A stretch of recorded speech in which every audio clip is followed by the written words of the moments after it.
Hey, what's going on, Miles? Hey, Brian. How's it going over there? It's going all right. Going all right, yeah. Good. Yep. Cool. I hear you have you had 9 more PSVR2 games to play a couple days ago, and today you have it can't be more than that. 5, 4, No. 3.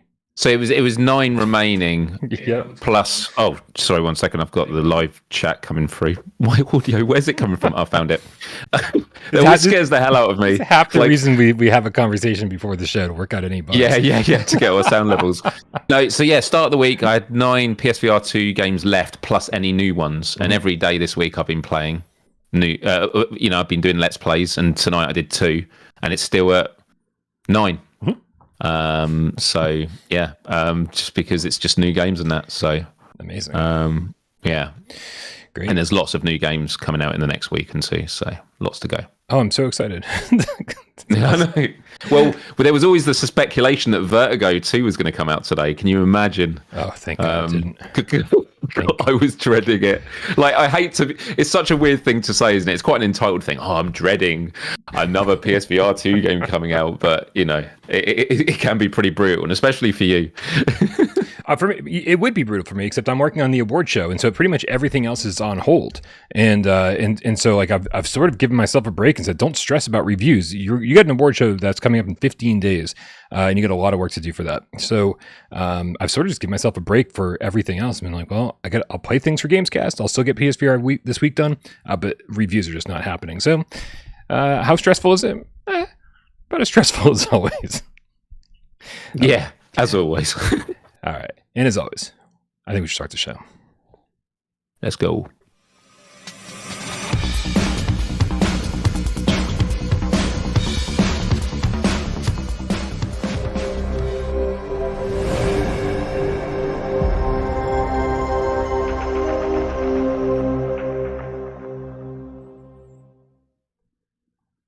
This is PSVR GamesCast Live. We film live every single Monday, Wednesday, and 2 Eyes Friday right here on YouTube. We do it live 6 p.m. Eastern for your viewing pleasure. But don't forget, we also care about your oral pleasure. That's why we put this thing up on podcast services of your choice.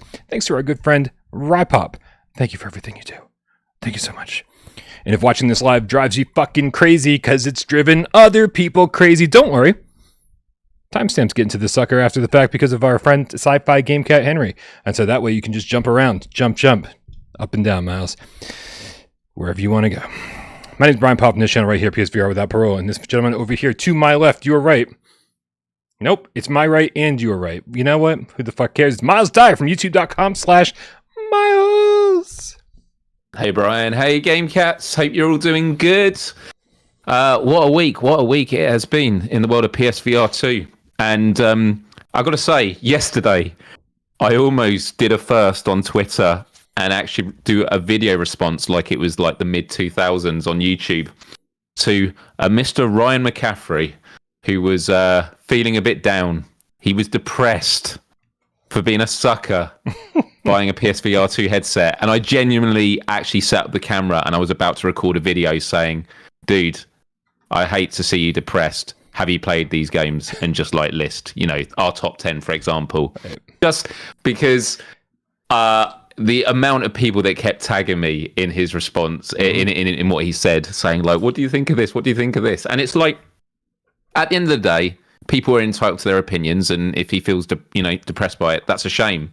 And so I would just want to reach out and just say, consider these titles, because there's a lot of great stuff. But it is off the back of this new release on Quest, which is, what's the name of it? It's Asgards Wrath 2.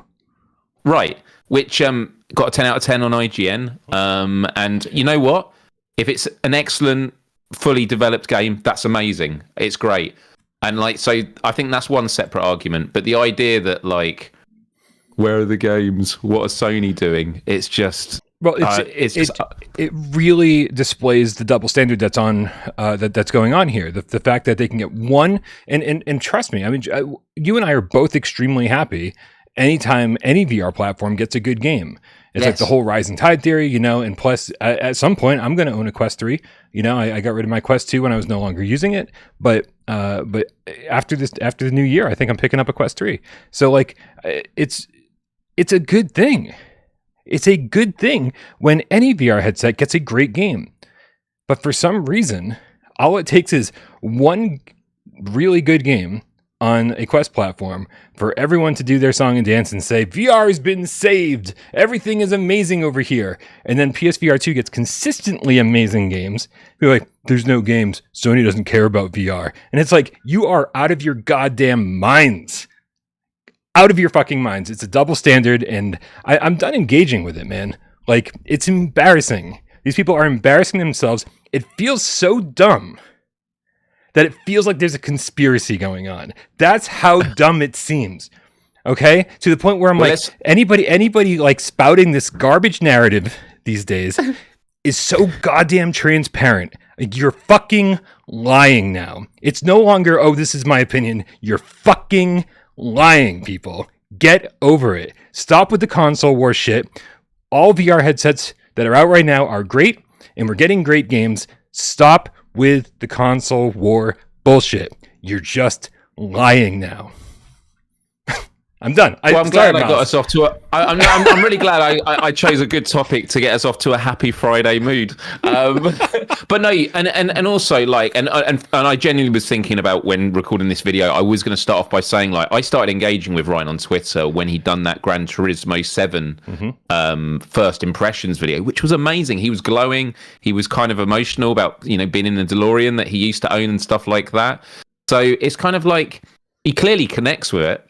And so I just kind of feel like the way I imagine it is kind of like he gave up on it a while ago because he just wasn't. He may have tried 5 different games and wasn't digging it, and he hasn't really picked it up since. This is all my projection on what it could be, and then it's just this constant sense of I was always depressed and like look at this that's come out in Quest. Why can't PlayStation? And the reality is PlayStation has. However, he did say he was saying that Sony does need to do more. He said it in much more stronger terms than I would have of the idea that like Quest cares more about games than Sony does. But there is a reality about it as well, which is Sony Sony doesn't feel like they're coming out fighting when it comes for PSVR 2. And that's not to say they're not creating great titles and things like that, but it comes down to the fact that I believe that this game that's got 10 out of 10 is like comes free with the Quest 3. Yep. So it's like, you know, you buy the headset, you get to play that game. For PlayStation, don't want to ramble on again and again about it. The bottleneck is PS5s. Sony needs to sell more PS5s, and then people get the PSVR 2. Like, it's just a different ball game that Sony are playing, and they don't need to lean more into, you know, making. You know, they are doing AAA PSVR 2 games, but they can do it quite spread out. They will need to increase the amount they do as there is more potential for people buying the headsets. It's kind of why you're seeing a lot of delay on AAA games on the flat screens, because they're waiting for mass adoption, you know, people getting their hands around the technology, the fact that games can now be exclusively PS5 games as opposed to cross-gen. So there's all that to come to play as well, but it is kind of interesting. But I also wanted to acknowledge, because I know a lot of game cats were tagging me on it. I saw it and I was very close to recording a video, but like I just thought it wasn't kind of like, why bother? It was just like, I've got other things I need to be doing. Like, well, when I spend my hours, I want to be making the positive case to VR with the people that I think are most likely to be receptive to that. And it's not to say I don't think Ryan wouldn't be receptive to it, but it's like, I think he wouldn't be at this point. I think he's done. I think he's been done for a while. Yeah. This is the narrative that he's chosen, and this is the narrative he's going to stick with. And it doesn't matter what happens. It's over, man. It's over. And like we've lost some good people in this war, Myles. We've lost some good people, right? And I hate to say it, but I feel like we lost Colin Moriarty. We lost Greg Miller. We lost Blessing Adeoye Jr. You know, we lost people that like I used to watch all the time, right? And don't get me wrong, I fucking still like Kind of Funny. I still like Last Stand Media, but like when any of these people, and Dustin over at Last Stand Media knows what's up. I just kind of tune out though when any of these outlets start talking, including IGN, start talking about VR, because they're so dismissive of it. And so now it's like, well, you know what? You guys are no longer my source for VR stuff, and not like they ever really were though. I used to enjoy Beyond. And I've literally, and it's not because I'm like, oh, say anything bad about VR. and then I'm going to switch off. Like, no, there's a lot of criticisms that can be made about VR as a whole, the things that needs to be done as a whole, but also, you know, PSVR specifically. But it got to a point where I was like, these are like non sequiturs. These are just completely like, it's kind of like, it's just straw manning. You know, you're basically setting up false premises and you're criticizing them because of like something you haven't fully understood, or, you know, so yeah, it's been interesting to see. It's been interesting, but and kind of funny. Did a PSVR2 exclusive show the other day. Did you see that? Did you see what it was? No. What game do you think they covered? Was this a VR thing? Yeah, it was a PSVR2 Asgards Wrath 2, right? No, it was Arashi. No, they didn't.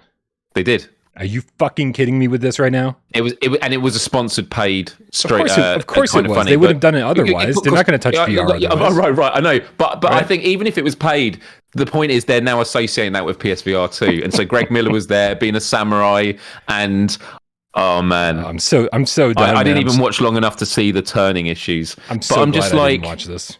Oh man. Yep. But the other thing I would say to sorry, you go first. No, I just want to say real clear. No disrespect to really anybody that we're talking about, right? These are people that I followed for years. These are people that like I really looked up to in the industry, and then I've sort of just fallen off of. No disrespect to any of them, including Ryan McCaffrey. Honestly, like I just really wish people who have a loud voice regarding these specific issues, if you're not familiar with them and you're not educated on them, then stop spouting this narrative that you don't know anything about.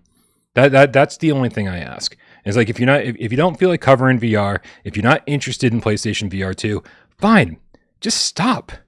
Just stop covering it and stop pretending like you know what's going on in our ecosystem, like clearly everyone in our community does.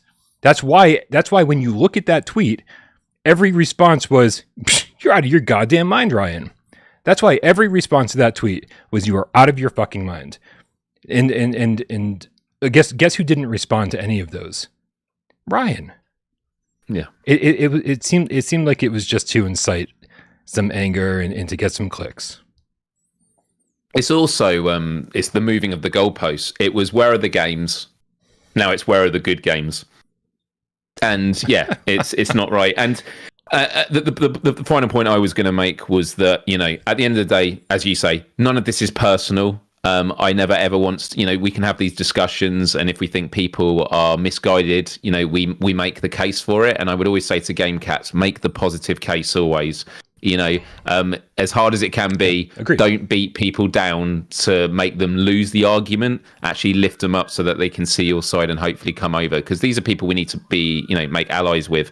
And something I would say is like, when you see content online by some of the biggest creators, if there's ever PSVR2 mentioned, you know, leave a positive case for it. So, for example, PlayStation Access were doing, you know, what's coming out this week on PS5, and they talked about Five Nights at Freddy's. So I did a comment saying, really hyped for this because it looks so good. The help wanted when it was remastered for PSVR2.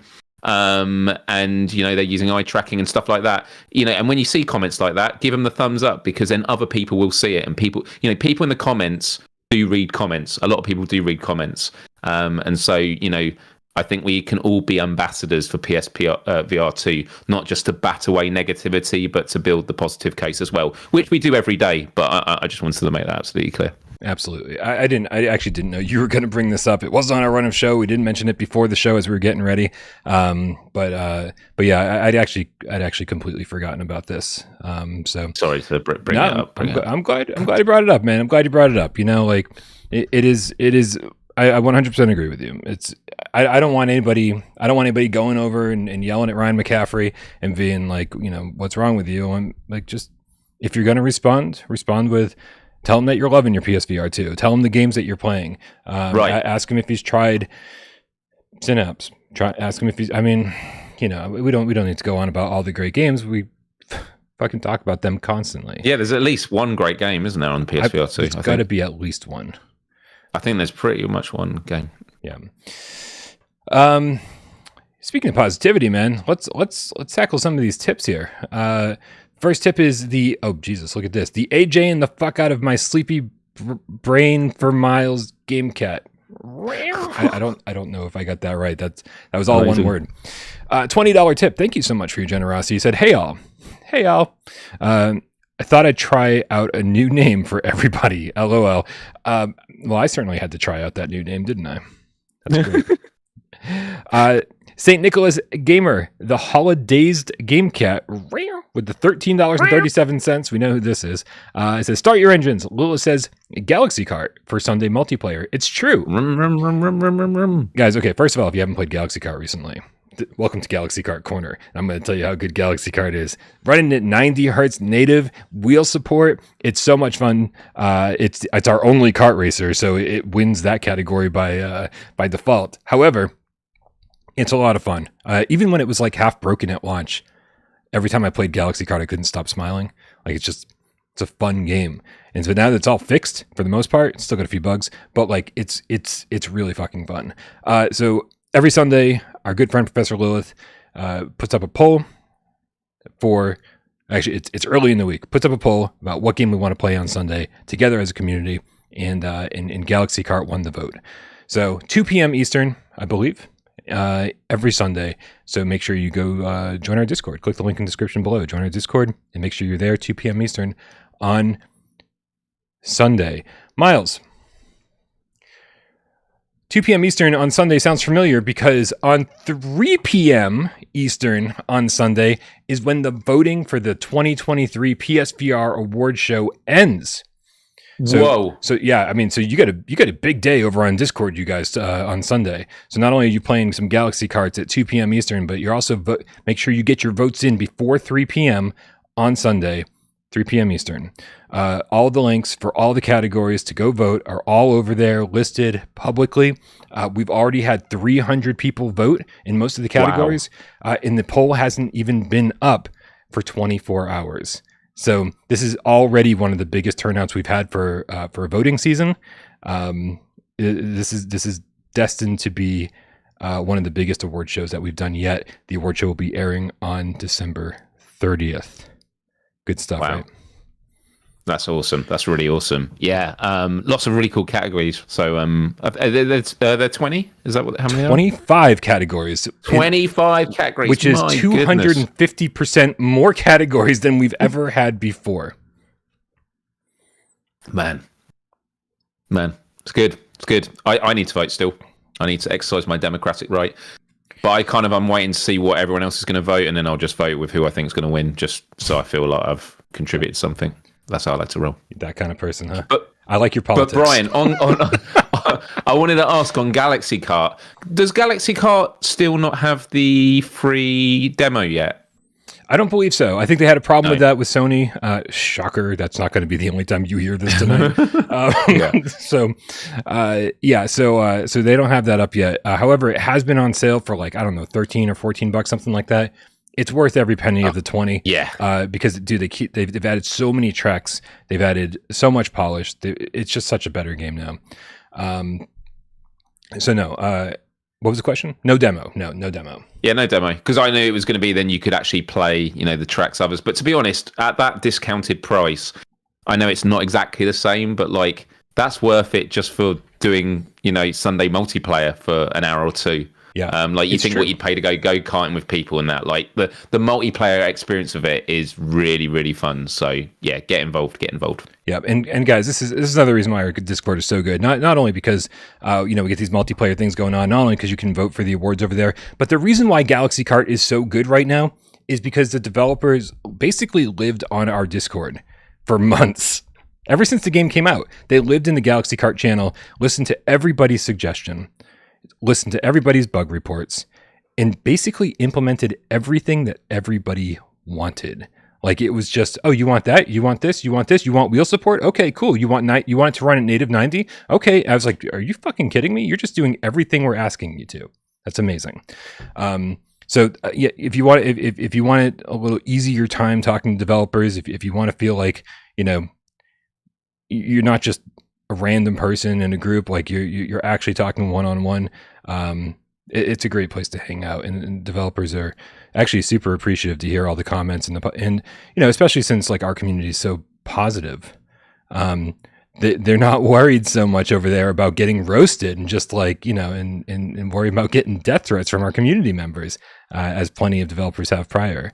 So it's just a good place, and I like live there. I don't even know why I got on that. But yeah, Galaxy Kart Sunday multiplayer. Kill Artist 1, the Dreamweaver GameCat with the $10 tip says, I'm excited to play Asgards Wrath 2, but I'm sure they didn't say anything about how the game isn't optimized for Quest 3 at the moment.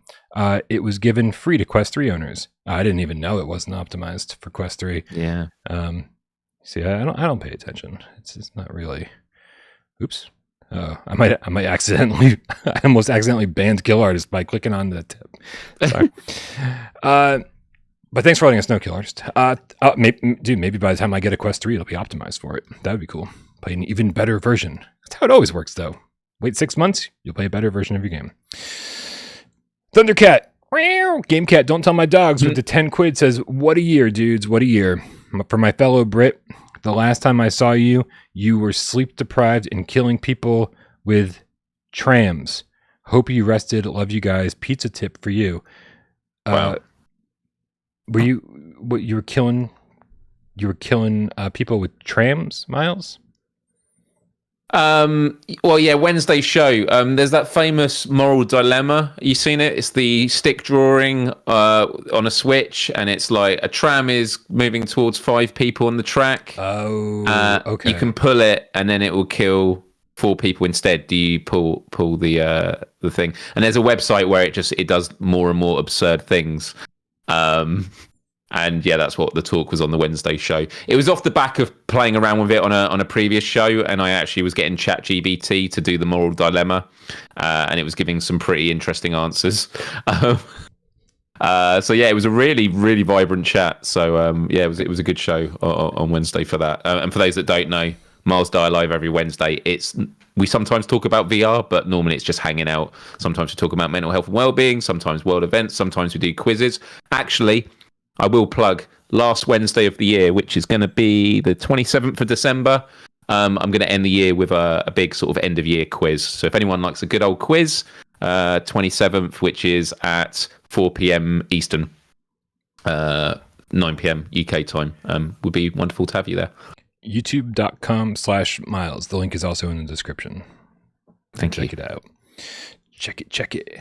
And of course, you do plenty of PSVR2 content over there. It's like nonstop now. It's crazy. Dude, this week, just to like rattle off some of the games I've been playing, Prison Boss VR.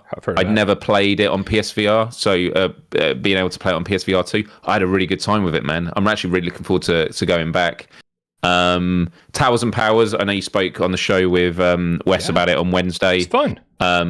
Yeah, dude, really good. Again, this is going to be a common theme. Can't wait to jump back into it. But like, as you say it every time, you realise there's less and less chance of jumping back into it.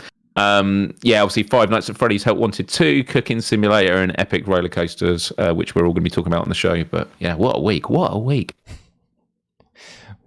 week, man. Somebody remind me to fix this show before Monday, because when we do GameCat name changes, it is broken right now.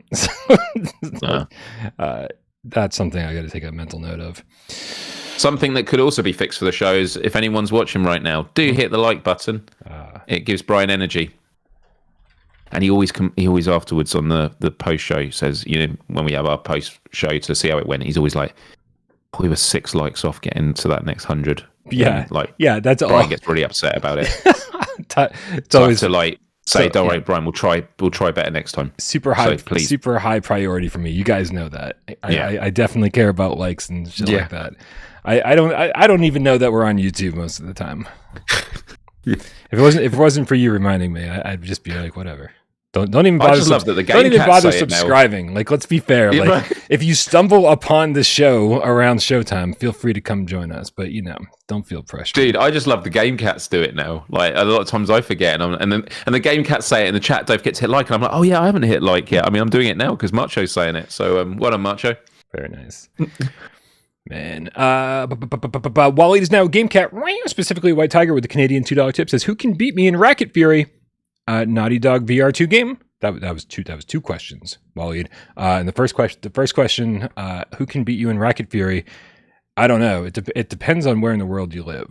Because actually, no. So remind me, Myles. We didn't have any real problems in multiplayer, right? And we only had problems when we tried to break multiplayer. Like when we both went on an Australian server and neither one of us live in Australia. Right. Yeah, I don't think we had lag issues when we would just play before we were going on those other servers. Right. Just completely unnecessary. Okay. But there's other weird stuff goes on in the multiplayer. Like if there's someone that's just like AFK just in the lobby, you keep getting matched up against them. There's no way of like rematching, which sometimes ruins it. Yeah. But yeah, no, that is Racket Fury still on sale? God, Racket Fury's so good, and they really did make amends for how this PSVR2 launch went. So pick that up while you're grabbing Galaxy Kart. Make sure you pick up Racket Fury as well. Yeah, it's on sale. So in the UK, and I assume it's going to be the same in the US. I'm just making sure this is the PS5. Yep, it's currently 50% off. So it's like probably $15. I'm going to guess. Yeah, $15. But then you save an additional $17 with PlayStation Plus. An additional $17. So they give you $2 to buy it.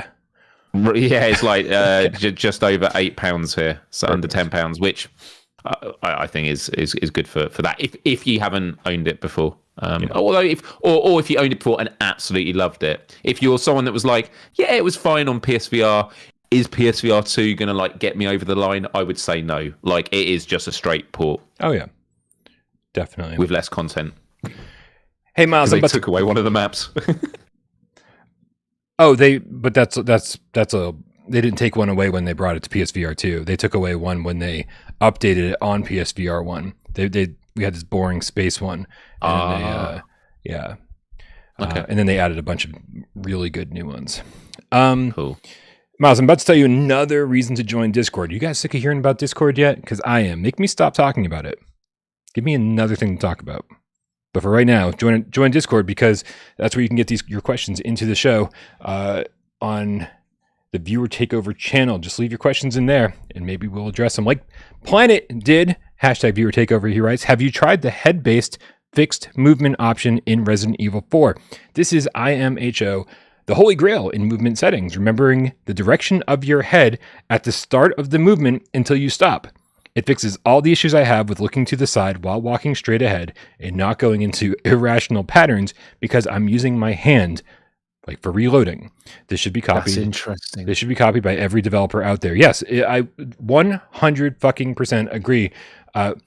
My problem with like hand movement is what I always went with, but very early on in Resident Evil 4, I was trying to what the hell was I doing? I was lifting my hand up for whatever reason while I'm walking forward, and I start walking backwards. I'm like, well, that's not what we want. And so this is the ideal movement setting in Resident Evil 4. And actually in all games, all developers should follow this. This should be absolutely one of the choices. I never knew of that, which is great. Because for me, like, I think when I started doing VR on PSVR, I was doing, where your controllers are. And very quickly, I ran into problems on several games. So I now just follow the head movement. But what happens is, if you want to look to the side, you then have to kind of... And to be honest, I've got pretty good at, like, acclimatizing with which way you're pressing the joystick as you're turning your head. Mm-hmm. This, just to repeat that, as soon as you press forward on the thumbstick, it's going where your head is looking. Right. But and then you can look wherever you want as you're walking. Then you can look where you want. It will not change direction whatsoever. It's been a problem. Like, I mean, even like one of my favorite PSVR1 games, Golem. I can't remember which one's which now. Which one's the movie? Which one's Lord of the Rings? Yeah, it was awful because this is you're this big hulking golem and you're walking around very slowly. And so you're like, well, I might as well take in the environment, the atmosphere while I'm walking around. And so you're like looking up and then you start kind of just like walking over there, like while you're just heading in that direction. And so, so while you're looking that direction and blocking that direction, every developer take note. This is why we don't have better standardized movement in VR games yet is beyond me. Myles, we got to stop the show for just a second. Want to give a not so quick shout out to OwandoCAT Cat. Do you know how much I hate? You know how much I hate YouTubers, Myles, that scream. And I'm like, I actually hate myself every single time I do that. But OwandoCAT just tipped 200 euros. 200 euros. Thing. Wait, what's the YouTube thing? You know where they're like on the thumbnails? Like, oh my God. They do the Home Alone thing. Is that what it is? Yeah, that is. It is. Yeah. Home Alone was the first thumbnail, YouTube thumbnail, 20 years before YouTube existed. OwandoCAT says, if I could click the like button more than once, I would still be clicking it right now. Brian Paul loves us all, and we all love him. And AJ, and Wes, and Myles. Amazing for your generosity. Owando. It means the world Legend. to us. Incredible. That's a big pizza. Tommy says, wow, that's a big pizza. It sure is. And Myles, would you want to eat this pizza at Freddy Fazbear's restaurant? I was so glad you made that segue because I was so... I mean, just to say, the food mini games, I think, were my favourites. Oh, yeah. Some of my favourites. I loved them. I thought they were so good. And I like the fact that what I like about Five Nights at Freddy's Help Wanted 2 is it's not just like the same game with the same mechanics, just done again and again with like slightly different. That they always add twists in it. Mm-hmm. Are we diving straight into Five Nights at Freddy's chat now? Hell yeah, man. Let's do it. Five Nights at Freddy's Help Wanted 2 VR came out yesterday, I believe. It was yesterday. I can't believe that. It just feels like it was months ago. Yeah, and I'm sure. I think all the YouTubers, all the content creators are in the same boat. I think keys didn't go out until like Wednesday night, and so like there was just no way I was covering this until today's show. And even then, I hate to say it, I wanted to play so many more of these mini games. Apparently it's like over 40 of them, and I only got to play, I don't know, a handful, 7 maybe. I played probably 7 to 10 or something in like an hour and 40 because like you got to beat the surface. You got to beat them to unlock more. And so, so if you're not winning the first time, it's like, well, I got to move on to another mini game, and then like you played all the ones you've unlocked, and then and then you're like, well, I got to go back and play the ones that I fucking lost. And so it's just this, and because you keep losing them, you keep being scared, and you're like, I don't like, I want to move on to something else. Like that was what you used to do on Help Wanted. The other one was, okay, I'll just play something else. This is like, no. If you want to unlock more content, you've actually got to beat everything.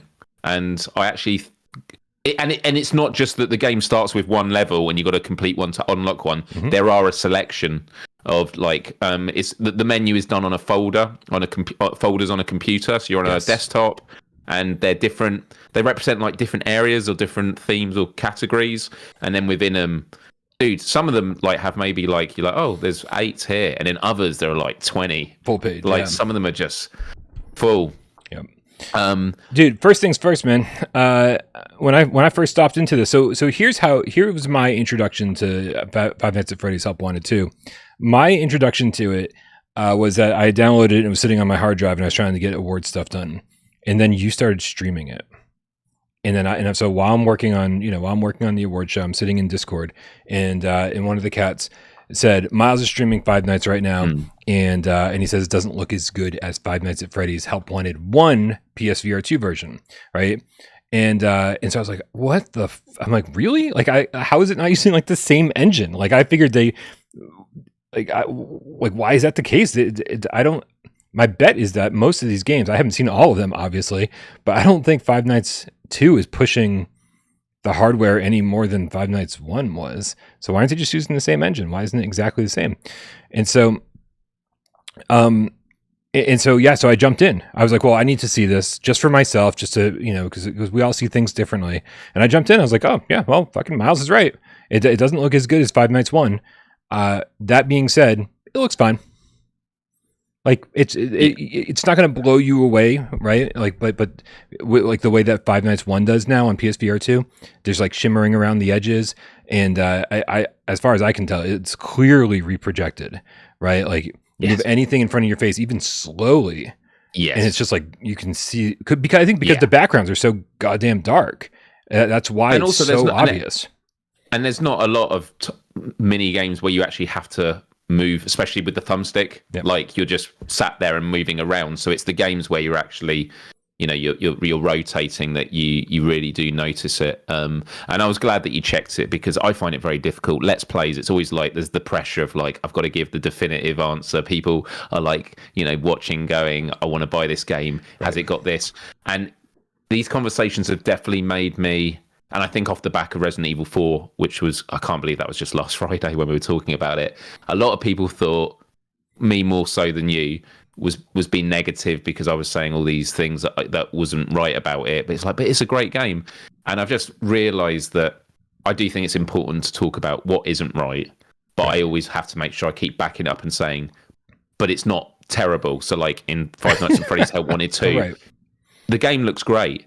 I feel it has to be said. It looks good. It looks good. And especially when you're comparing it to a Five Nights at Freddy's Help Wanted game. Mm-hmm. And for me, and the reason I was sort of questioning myself, and I was really glad you checked it and confirmed it for me, was because Help Wanted was the first time we'd experienced Five Nights at Freddy's on PSVR 2. So maybe it was like, maybe this is how it felt. It was just the shock of it. But I was just like, no, I was so blown away. And I did argue to myself that Help Wanted was one of the best looking PSVR 2 games in terms of resolution and quality. Yeah. Just incredible. But again, the levels in this, when it's dark, it's really dark. The blacks are great. It's true. And the game plays well. It's really, really fun. Yeah. But there's a lot of aliasing. You notice it especially on the food levels, for example, because you've got like these extractor fans and like metal shelving, and you see so much shimmering. And so for me, it's kind of like they'll be able to patch it. Going to your point of the fact that this feels like a Five Nights at Freddy's game. They're not doing anything visually like more out there than the previous game. I think there's a lot more sort of interesting animations going on, but funnily enough, when I talk about that, I mean the way the characters move around you. But when that happens, they're not actually shimmering. That's not the issue. It's the static environments that I have the issue with in terms of maybe resolution and shimmering. So they will fix it. And I think it's too early to say, because like you, I've hardly unlocked anything yet. But I think if the game continues to deliver the varied experiences that I've experienced already in these first 8 or 9, because with Help Wanted, you did feel a sense of, okay, it's more of the same. This is like every time, it's like, even if it's the same game, there's a twist. Yeah. And there's one I want to bring up in a minute, see if you've played it. But I think that if they give it the upgrade that Help Wanted had visually and haptically, because I think it also had better haptics, I think that this is going to be by far the strongest of the 2 games. Yeah. And I do want to ask if any, I don't know if we didn't talk about this ahead of time. I definitely want to get all these negatives out of the way before we start, extolling the virtues of this game. And this is the last one I have. And I don't know if this is me or if this is the game, but I felt like I was playing a PSVR 1 game, not because of the visuals, but because it felt like there was like some world wobble and stuff. Like it felt like, there was like when I was moving my head and doing things, so you're standing in place. Like how difficult could tracking be?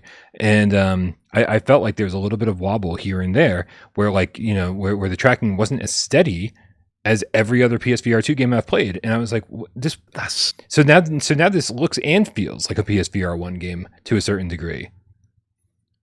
That's really interesting you say that, because there was a mini game that I had an issue with, which that touches upon. But now I'm thinking about when I was working at the canteen, and there were great haptics in there, but maybe that's what I'm feeling. It's not that haptics weren't working. It was sort of the haptics relationship with what you're visually seeing and like the tracking and that. So the game I'd bring up that I had a major issue with in terms of how it felt was was it Bonkerbon? Bonkerbon, it was the whack-a-mole game. Yeah. You play that one? I did, yeah.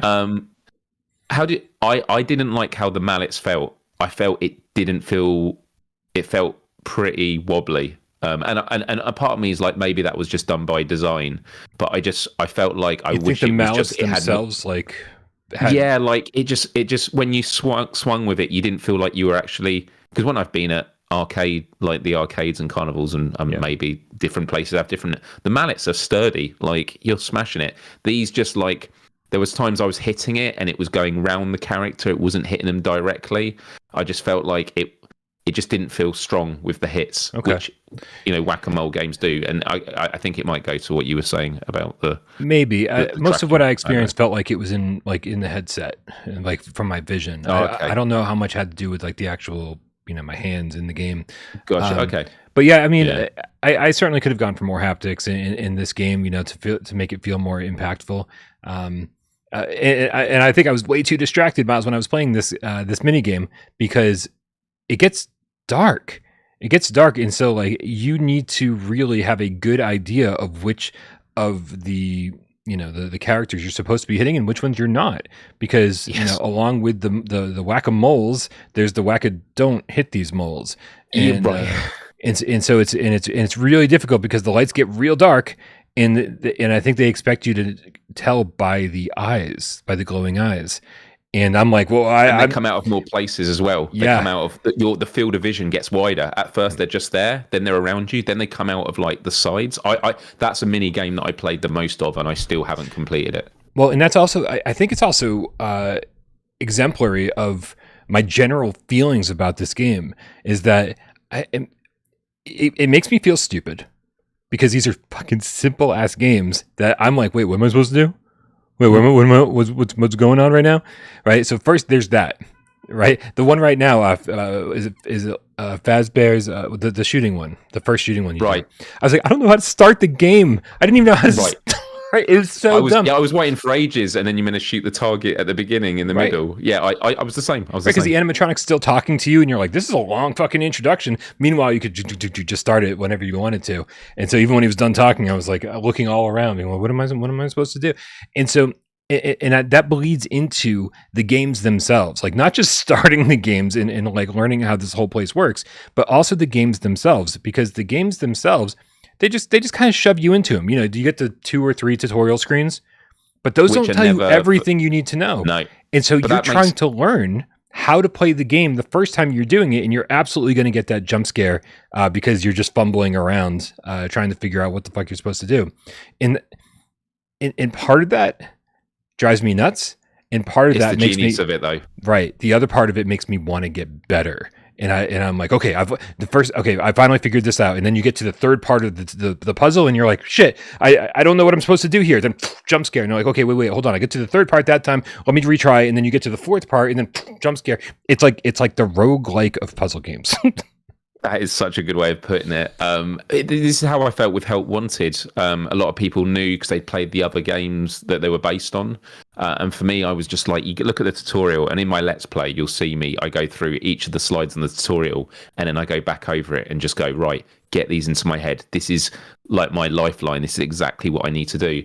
But there's nothing worse in that game when you're stuck on a bit and you're like, I don't know what to do right now. And I know that I've got to. So the first game I jumped into was the carousel one. Did you play that one? Yeah, it's on screen right now. Perfect timing. Oh, is it? Yeah. Yep. And this is actually what I was referencing when I was like, oh, I've gotten to the second one. Oh no, now this time I get to the third one, right? Because you get to that one where you're like, the welding one was the one that threw me out. Yep. Because you got to put the strips on, and I kept using it and going, it keeps throwing it back in, and I'm like, I'm just looking for that moon face guy. See, I didn't realize you had to put the plate on a specific way, and so like, there's so many little things that like you have to pay attention to. And dude, in this carousel one, this is why I love Five Nights games. This carousel one is exemplary because you can barely see it on the social screen here, but you're standing in the middle of a carousel, and at first it's just completely broken down, and as you complete each puzzle, you're slowly getting it back up and running completely. And so it starts running, and the whole time there's this voice behind you, like clearly behind you. The 3D audio in this is great. And I'm just like, it feels like he's about to grab my shoulder, be like, Brian, like, like, and so like, so I'm just on edge, like my shoulders are hunched. I'm like, I don't even know how scared I am while playing this game until I take the headset off and go, why am I so sore? Because I'm like, I'm all tensed up the whole fucking time, and every muscle is being tensed. So yeah, I mean, if you're looking for some scares, like this, so far I don't find this as nearly as scary as the first game. So far as well, yeah.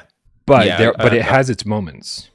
It definitely does, which I think makes if the thing is, if it was all the top scary, I think it flattens a bit, like you kind of expect it eventually. Whereas I think here it is that sense of like there are just the different types. I definitely having a lot more fun with this game as well.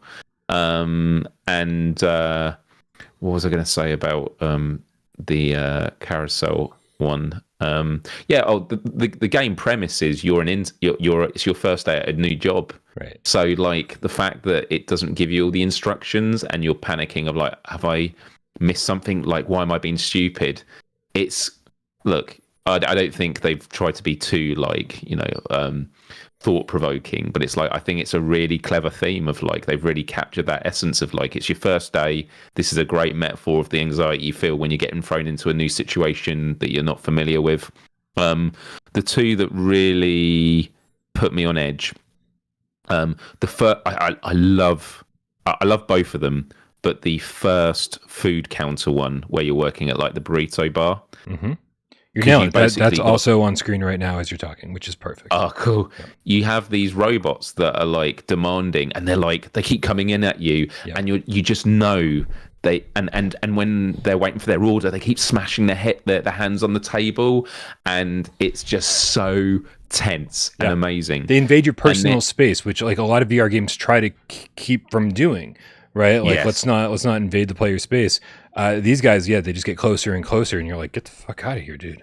Yeah, and then the second one where you're at the pizza place, which is great. You've got a character. I don't know what the name of the character is, who is very hungry, running around the place. So you're serving the robots, but every time, I don't think this is a spoiler. Every time you serve the order, the hungry animatronic pushes the robot out the way, eats it all. And the first time that happened was when I got the order wrong. And so they jump scared me. But actually, every time you do the order, they do that action every time and stare at you. So you never know each time, have I got the order right or not? That is just genius. It's just genius. Dude, this one that, I don't know if you still got it on screen because I'm watching on a bit of a lag, but with the moon face, I keep calling him, where you have to draw and paint. Arts and crafts. I failed this the one time I played it because my character needed certain lips and I couldn't find them on any of the pages. So here again, something you got to learn. I mean, I don't mind like talking about this because I feel like it's like I feel like maybe knowing this going in would have made me feel a little bit happier about playing the game. But basically, it's like there's. If you see a mouth, that's what you're looking for. If you see like if they need buttons, if you see buttons, even if they're not exactly the same, that's what you're looking for. And you throw them on, from what I can tell at least, so it's because I mean you got to keep pulling that rope until you find. I used the mouth, but I must have messed something else up. Yeah. I mean, and if they mess up, they hits the thing that you've made, and all the shit. Your arts and crafts, like half of it comes off. So you're then like, I've got less time and now I've got to put the stuff back on. It's so good. Yeah, it's crazy. It's so good. It's crazy. Yeah. Yeah. So I mean, I don't know how you feel, man, but like overall I'm happy with it. And the fact that I want to get back into the game means something to me. Because there's it's certainly easy to play like 6 or 7 games and be like, whatever, it's all right, it's just more of the same. But it doesn't feel like more of the same. It feels like they're trying to keep you in this, keep you in Freddy Fazbear's restaurant, but deliver way different content this time around. It feels like a different game, and I'm excited to see what else they have. Yeah, it's super fun. I can't wait to find out more. 2 things I absolutely love about this game. One is that as you complete things, you unlock items and areas in the main hub. So like everything is built around you. So you're always unlocking items that are in the main hub, the menu area, which is great. And secondly, and this is something they alluded to in their launch blog, I don't know if this was the case for Five Nights at Freddy's Help Wanted. I know it was for some of the ones, so like the Buckaroo style games where you gotta like tweak Bonnie's guitar strings. You have to follow the instructions. Every time you play is exactly the same game. So if you've learned the instructions. Also, I don't know if the Five Nights at Freddy's game that the actual movement of the animatronics is the same if you play night 3 on, whatever it is, again and again. What they said about this game was there is randomization. So when they ask for orders and things like that, every time you play it, it's different, which is just a simple thing. But we talk about this, like there's a lot of games where there was just no variety. I talked about on Ghostbusters VR that we have to pick up the containers for one of the harvester levels. The containers are in the same place every time you play it, so once you know them, it's like a simple thing making it randomize. But also, just because it went on screen now, the shooting range one. Did you play the second level one? Yeah. Not yet. The Western one, right? No, I didn't select it because I wanted to get a variety of games under my belt. Fair. Yeah. Well, the second one is really interesting because it has a mechanic I don't think's ever been done in a VR game on PSVR2 game before. And correct me if I'm wrong here. I thought, the second one, it's just going to be more shooting but a bit harder. I mean, it is, but the way it's harder is there are 2 types of targets. There's ones you have to shoot with your laser gun, and then there are ones that you have to pick up these rocks and lob at the targets. So you're now doing a shooting range game where you're shooting with a gun and having to do throwing, and doing those 2 type of mechanics of throwing and shooting was a real mindfuck, and it was amazing. It was amazing, and I was kind of disappointed because I completed it and it felt like a dead end. Like it didn't unlock anything else in that area. So I don't know if you got to complete a lot of others and then it will unlock. But that was one that there was quite a few I completed where I felt like, oh, that was a bit easy. I wish there was another one of that on on a harder difficulty or something. But yeah. The AJ and the fuck out of my sleepy brain for Myles GameCat with a $20 tip says a little more pizza money. And you did the name perfect. LOL. Loving the show as always. Just wish there were more games to play. Very nice. Very nice. Yeah, crazy. Sirens on my end. The GameCat, Andrew Aaron Reich, with a $2 tip says, never played Five Nights at Freddy's. Wow, a lot of sirens on my end. Never played Five Nights at Freddy's. Should I start with Help Wanted 1 or Help Wanted 2? Man, it's a tough question. And I got to say, I don't know if you feel the same as me, Myles, on this, but Help Wanted 1 takes most of what you're playing. Now, the Curse of the Dread Bear DLC is radically different, and there's tons of extra mini games. It's not just this, but a good chunk of the game is Five Nights at Freddy's 1, 2, 3, and 4. And so that means you are standing, like you're playing the same kind of mini game. You're in the security station, security office, and you're just opening and closing doors, like trying to conserve energy, turning on and off the lights, doing what you got to do, learning the attack pattern of these animatronics. And I do think that for when you're first getting into it, that can get a little repetitive, because Five Nights 1, 2, 3, and 4, despite the fact that they're laid out differently and there's different enemies and there's different elements to them, that's a lot of what you're doing regardless. And so I would almost say start with 2. And then if you really like what's going on in 2 and you want more, I would go back and do 1. But that's just so far my opinion. That's interesting. That is interesting. I mean, I would say 1. And on that thing about the repetition of Five Nights at Freddy's 1, 2, and 3, hand on heart, I've played a bit of Five Nights at Freddy 2 in Help Wanted. I don't think I've played 3 because it's more of the same. And I've played so much of Five Nights at Freddy's Help Wanted because there are so many mini games, and I've done obviously Five Nights at Freddy's 1 on that game. So I think the fact that the other 2 are a bit repetitive, I think the other stuff's really good. And also because the resolution is so good, the haptics, it's such a well polished upgrade. I think it's a good starting point because it's more at the heart of what the game was originally. We're still yet to explore what the second one's like. But also, I think that if the second one is a better game, it's that whole thing of like, if you play 2 first, you're not going to enjoy 1. Whereas if you play 1 first, do you know what I mean? You enjoy it and then you enjoy the improvements. Because a part of the appreciation I think I have for Help Wanted 2 is because I have played the first Help Wanted, but that might not be the case as well. But at the same time, I'm having a lot more fun with Help Wanted 2, so I don't know. So to answer your question, answer your question, Andrew, We don't have an answer for you. We don't have an answer. Rice with the £5 says, just bought my PSVR2. Congratulations.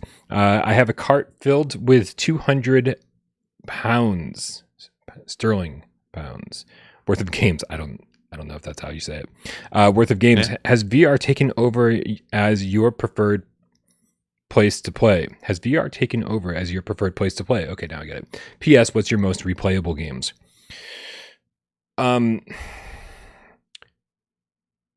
Okay, so I mean, I know I'm in a unique situation to answer this question. Like, this is what I do for a living. Like, I review PlayStation VR2 games. And so, especially with the flood that's been coming out since February, you know, the ridiculous lineup of launch games, and then just like bam after bam after bam after bam, game after game after game, and now we're drowning again. I don't really have time to play flat screen games. I also, anytime I do go back and play flat screen games, I generally go, oh man, like, you know, if it's third person, I'm like, Leon, get out of the way, man. Like, I want to see what's in front of you. Like, it's changed the way that I think about games and the way that I want to experience games. I don't want to see my character on screen anymore, even though I grew up loving third person adventure games. Loving, like, I didn't want to play first person adventure games, but now I'm like, get out of my way, man. Like, I want to be the character. I don't want to have to look around my character to see what he's seeing. And so, yeah, so the only thing I play outside of VR these days is pretty much retro games. What about you, Myles? You in the same boat or what? Yeah, I mean, I was looking at my PlayStation wrap up, and it said I spent 76.2% of my game time playing my PSVR2.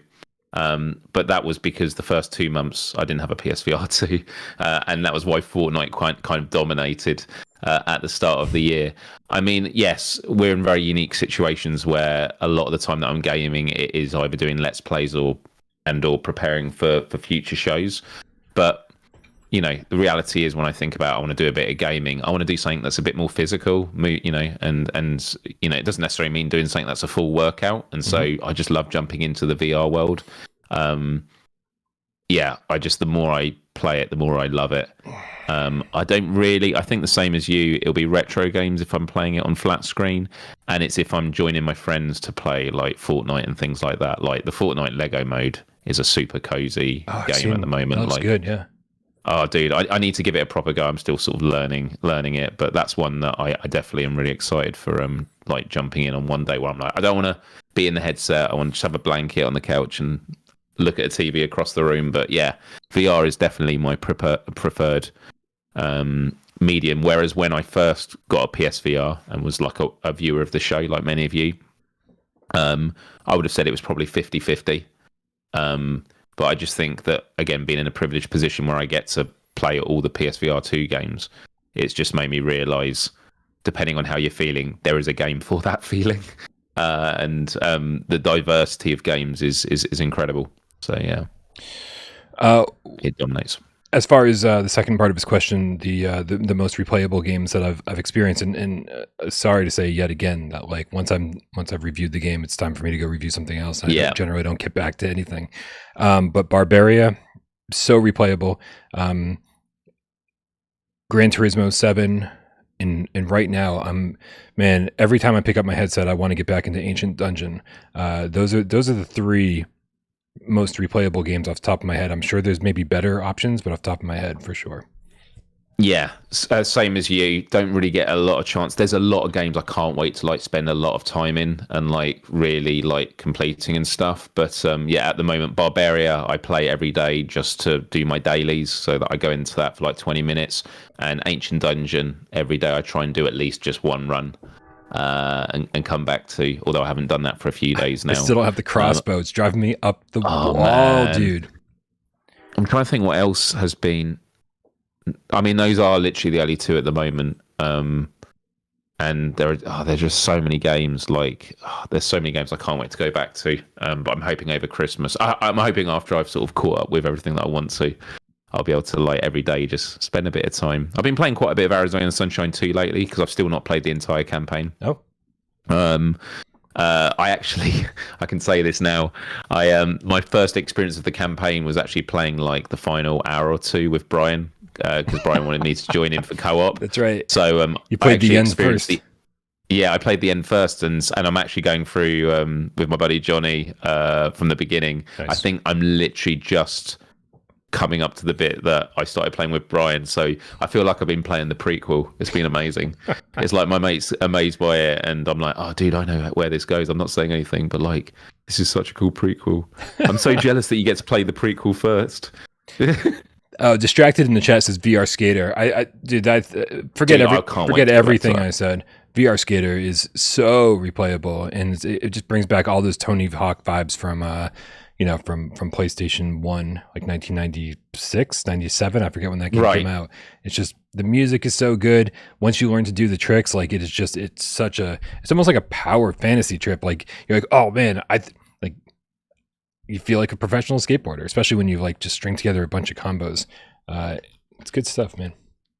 Yeah, sorry, I totally misunderstood the question. It's like not what we're replaying, but what is an actual replayable game. I mean, I know roguelites aren't for everyone, but I do think roguelites are very well designed for replayability, in which you can just jump in and go, I'm just going to have one attempt today, or one, or two quick ones. So like Ghost Signal, Until You Fall, all these games, I think are great. Barbaria, it's not a roguelite, but it kind of has that kind of like you go in for a run. And those kind of games, I think, really lend itself to the replayability factor. Whereas there's a lot of VR games where they're longer campaigns, and you're kind of like, and this is how I felt with Arizona Sunshine 2, of like, I'll get to it when we've got a good few hours. Like, I don't want to keep, that's a game I don't want to keep taking myself out of. Like, I want to sort of really get stuck in with it. Hey guys, oops, nope. I keep pushing the wrong buttons. I'm nowhere near where I should be today. Guys, we meant to start at the beginning of the show, but you know what? We definitely got rid of, the Johnny come latelys, people who just only show up for giveaways and shit. So we've actually got, I believe, 6 keys to give away for Cooking Simulator VR, which we're gonna be talking about in just a minute here. And basically, if I put a key up on the screen, it's a North American key, and if Myles shows a key, it's a European key. Now, we didn't make this easy on you because, let's be honest, we hate you. So we're going to make your lives difficult. We don't hate you. We love you so much. But we do want to make this into a fun game. Oh, what is this? What is this? So this is the first key. A third of the first key. A third of the... Oh, man, you are more evil than I am. No, right, we're going to do it. We'll just do it now. Okay. There it is. The first key. Hopefully my writing is... So I feel I have to hold it up the whole time now, because if I just flash it, it's done. People are going to pause the live stream, and then they're not going to listen to us. So unless they take a screenshot. Let them do what they got to do, man. Let them do what they got to do. Okay. Cool. First European key is out. I, however, am going to make your life difficult, because here's the first North American key. We'll do some more. We'll get back to this in a minute. Oh, I wonder what the third character is. I don't know what it could be. I have no idea what it could be. Is everyone miserable now? This was the meanest thing I could have done to everybody. Yep, we have keys to give away, and we're being mean about it. Good luck, everybody. All right, we'll be giving away 4 more keys throughout the course of the rest of this episode. I'll try to pay attention, Myles. If you put one up, I'll make you full screen. I like that yours had egg in it. That's really good. Oh, did it have egg in it? I didn't. Hold on. But can you get egg in Cooking Simulator? Can you get eggs in? I haven't seen that yet, I don't think. It's not Baking Simulator, though, so. That's true. Are we talking about Cooking Simulator now? Is that what's happening? We're not. We'll get to it, though. We'll get to it. Okay. Cool. Myles, did you get a chance to check out Epic Rollercoasters? I did. I did, Brian. We didn't talk before the show. I wasn't like, usually I'm like, no. Hey, we're going to try to talk about this, and this tomorrow. So, and then today I was just like, well, I'm going to see what Myles actually played, and we'll talk about whatever.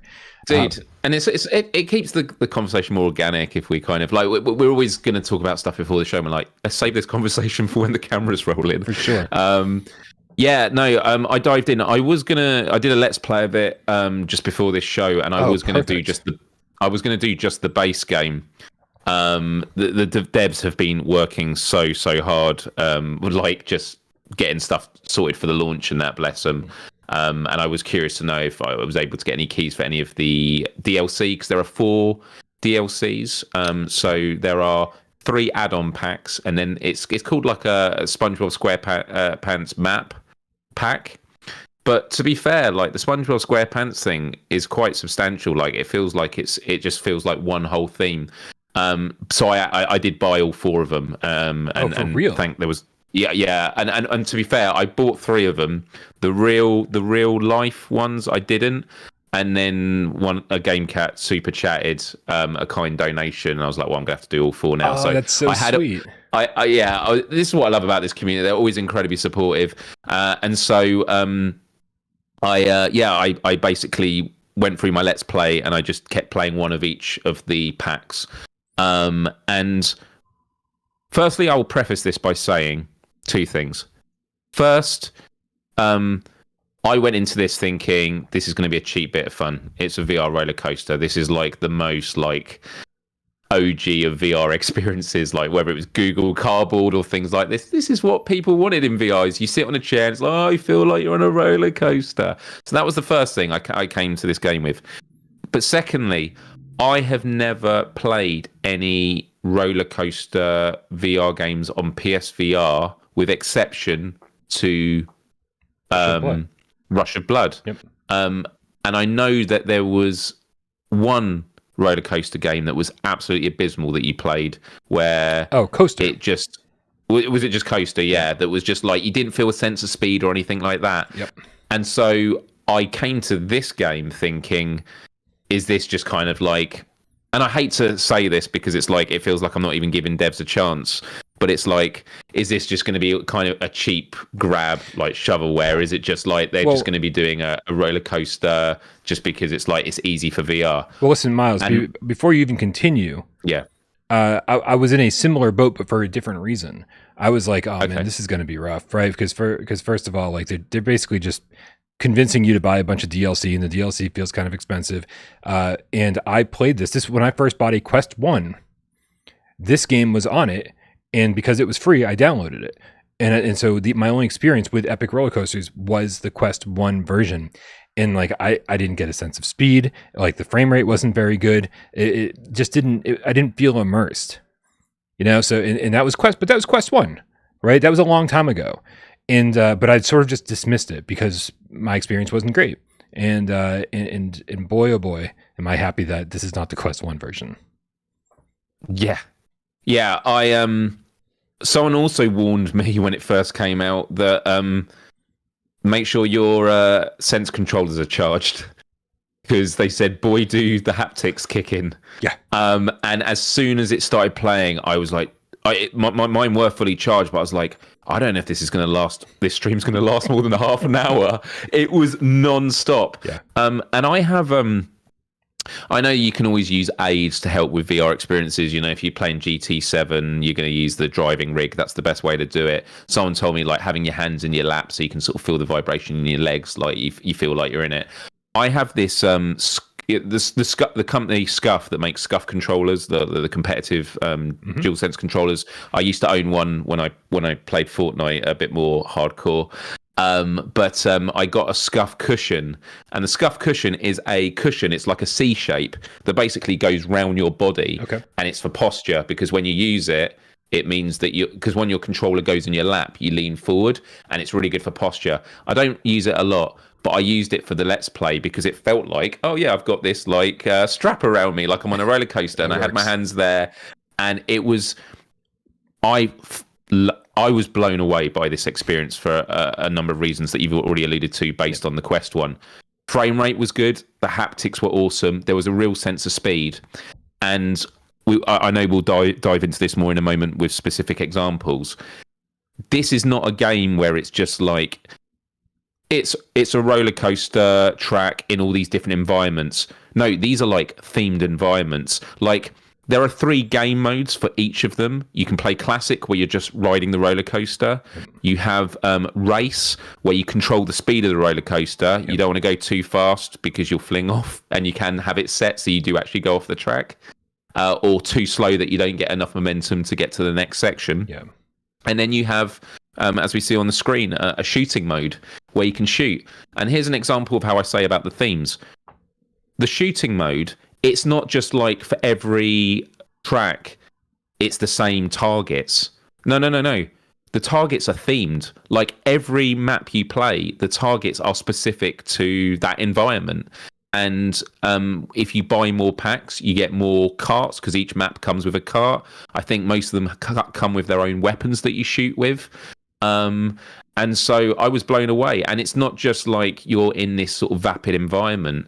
There was constantly things happening that I was like, that was so unnecessary. And I don't mean they shouldn't have done it. It was like they didn't need to do it, and they did. So there was one bit where I was on an island and a bird just flew and perched on the front, and it was there and it looked really good, great resolution. There was one where you're in this like Skyrim environment and all of a sudden these arrows come in and the arrows are piercing the front of your car and you're like, geez, I didn't even expect that to happen. And this game is just full of surprises. And so look, this is a VR roller coaster. Like, this isn't going to be the best VR experience you've ever had, and it is very simple. But at Christmas time, when I've got I'm seeing family members that are new to VR, when I think about like VR worlds and wishing I had something like this is what I'm going to put them into, because there is so much choice, obviously if you buy the packs, of environments, but there's choices of game modes. And I even appreciated the tutorial where it gives you blinders and then it basically says, how were you with that? Okay, we'll take a bit more off. And again, I'm thinking about people that are new to VR.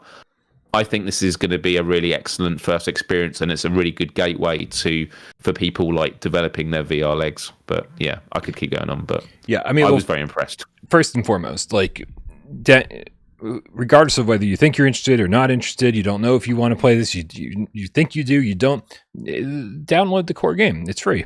And it comes with a couple tracks. What is the map? Yeah, what is the tracks on it? Because when I bought the other packs, I couldn't actually. They give you like playlists for each of the packs, but then there's no playlist for like, here are the core games. So I actually didn't know what the core ones were. Oh, yeah. Actually, I couldn't tell you off the top of my head. Yeah. But there's a few of them. I think they give you 3 for free, and so. Just the one you're seeing right now, the one that you're going through, kind of like the desert over, like, it's kind of the Arizona sunshine level. This one's definitely part of and this is actually, I believe, the one I played on Quest back in the day, and it's much improved. Obviously texture work could be better, but the fact that there's a lot of stuff going on, the frame rate's great. There's birds flying around. There's a lot of stuff happening. Most importantly, though. More important than any of the game modes, because I didn't even really enjoy controlling the coaster myself. Like, just same. You guys take care of it. I'll just shoot or sit back and enjoy the ride. The other 2 modes are great. Just enjoying the ride or shooting, that's good. I don't need to control the coaster. It doesn't matter in the slightest to me.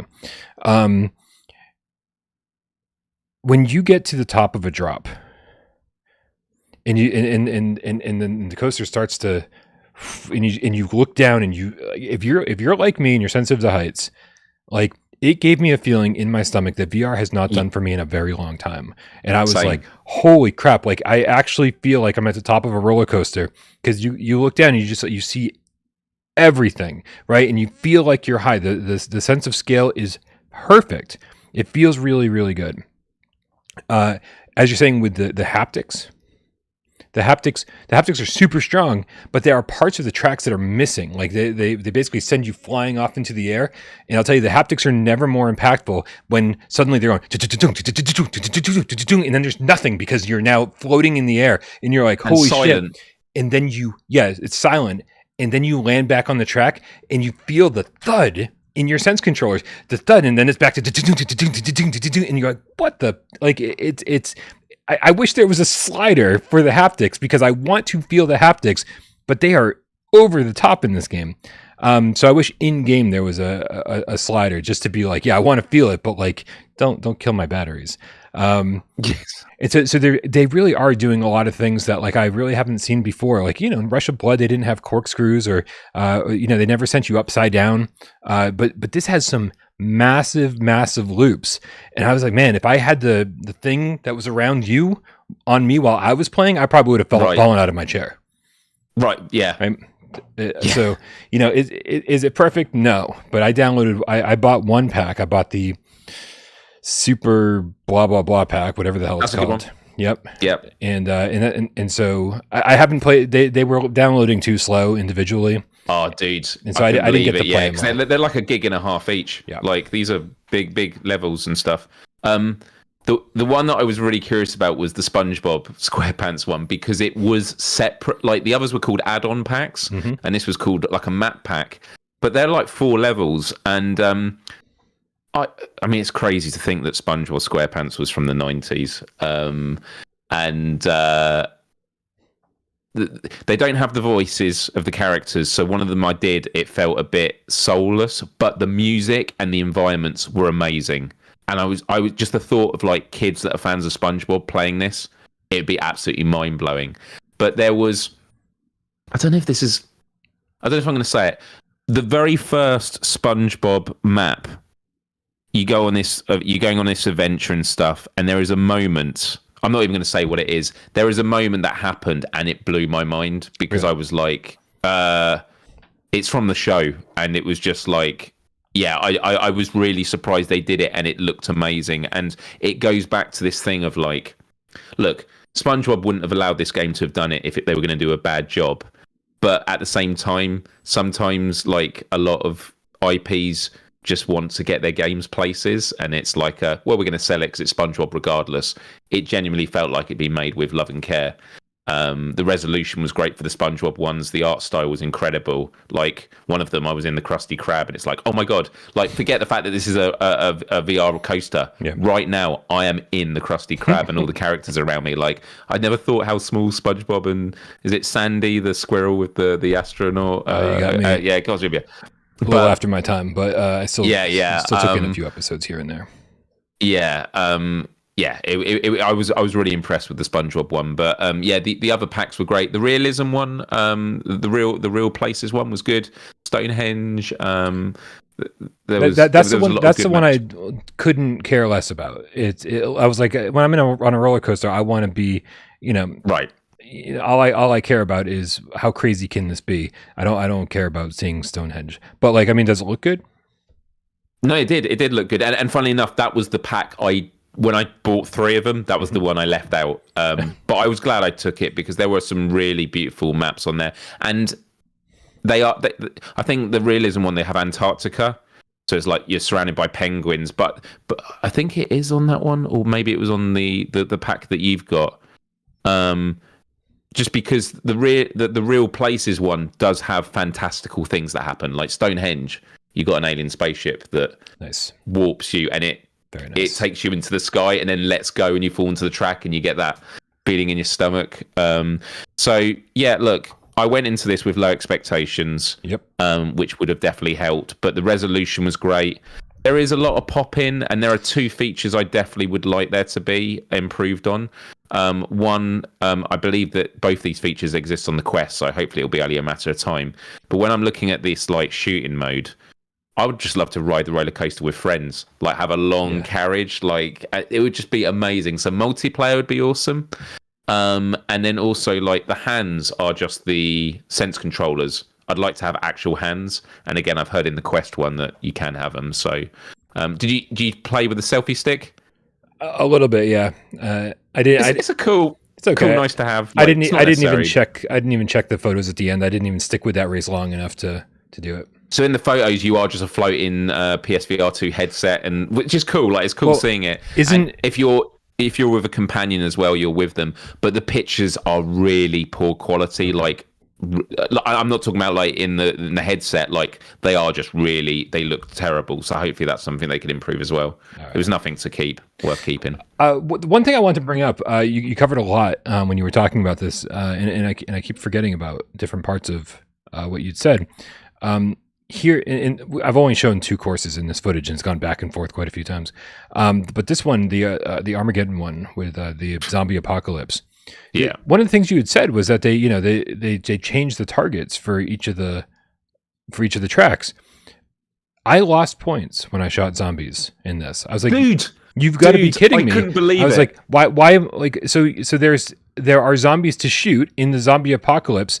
And they are aware, the game is aware that I'm shooting them, And that's a negative. Like I understand when I'm going through the Grand Canyon or whatever it's called, and they're mad that I shot a bald eagle. I understand that, right? But why are you mad that I'm shooting zombies? Yeah, someone in my live Let's Play said this is a zombie like refuge zone. Like it was, dude. That was because this is the first one I did the shooting one on, and at first I was like, oh, was that a civilian or one of the military? I thought that was a zombie, and then as I went on, I was like, oh no, this zombie's in my face. I'm shooting them in the head, and it's not letting me. That is something they should definitely change. But yeah. Did you play is it the Dread Hall or something like that? It was like a haunted house style one. I don't know if that was on your pack. No. Oops. I keep pushing the wrong button today. I'm sorry. It felt like a Rush of Blood level, the first level of Rush of Blood. It was really cool, really creepy. Obviously, us having played actual but like proper PSVR2 horror games, it has a few jumpy moments, but like again, for people that are new to VR, it'd be amazing. I just love having the choice of saying, do you want to do this? Do you want to do that? Did you go on any roller coasters with any companions? I chose some companions. Who did you choose? Yeah, I don't know. I feel like I picked a zombie for the zombie one, and and I feel like, yeah, I don't know. I wasn't really paying attention. It sounds like I spent a lot more time with this game. I didn't spend as much time as I should have or wanted to, mostly because these guys in the chat don't need us to tell them if it's good or not. Like they should all be downloading it and checking it out for themselves and deciding. So, oh damn it! Funky Sloth wants us to move on to the next topic, which really makes me not want to move on to the next topic and stay on this one for another hour. But okay, Funky Sloth. Okay. The Funky Sloth has spoken. For real.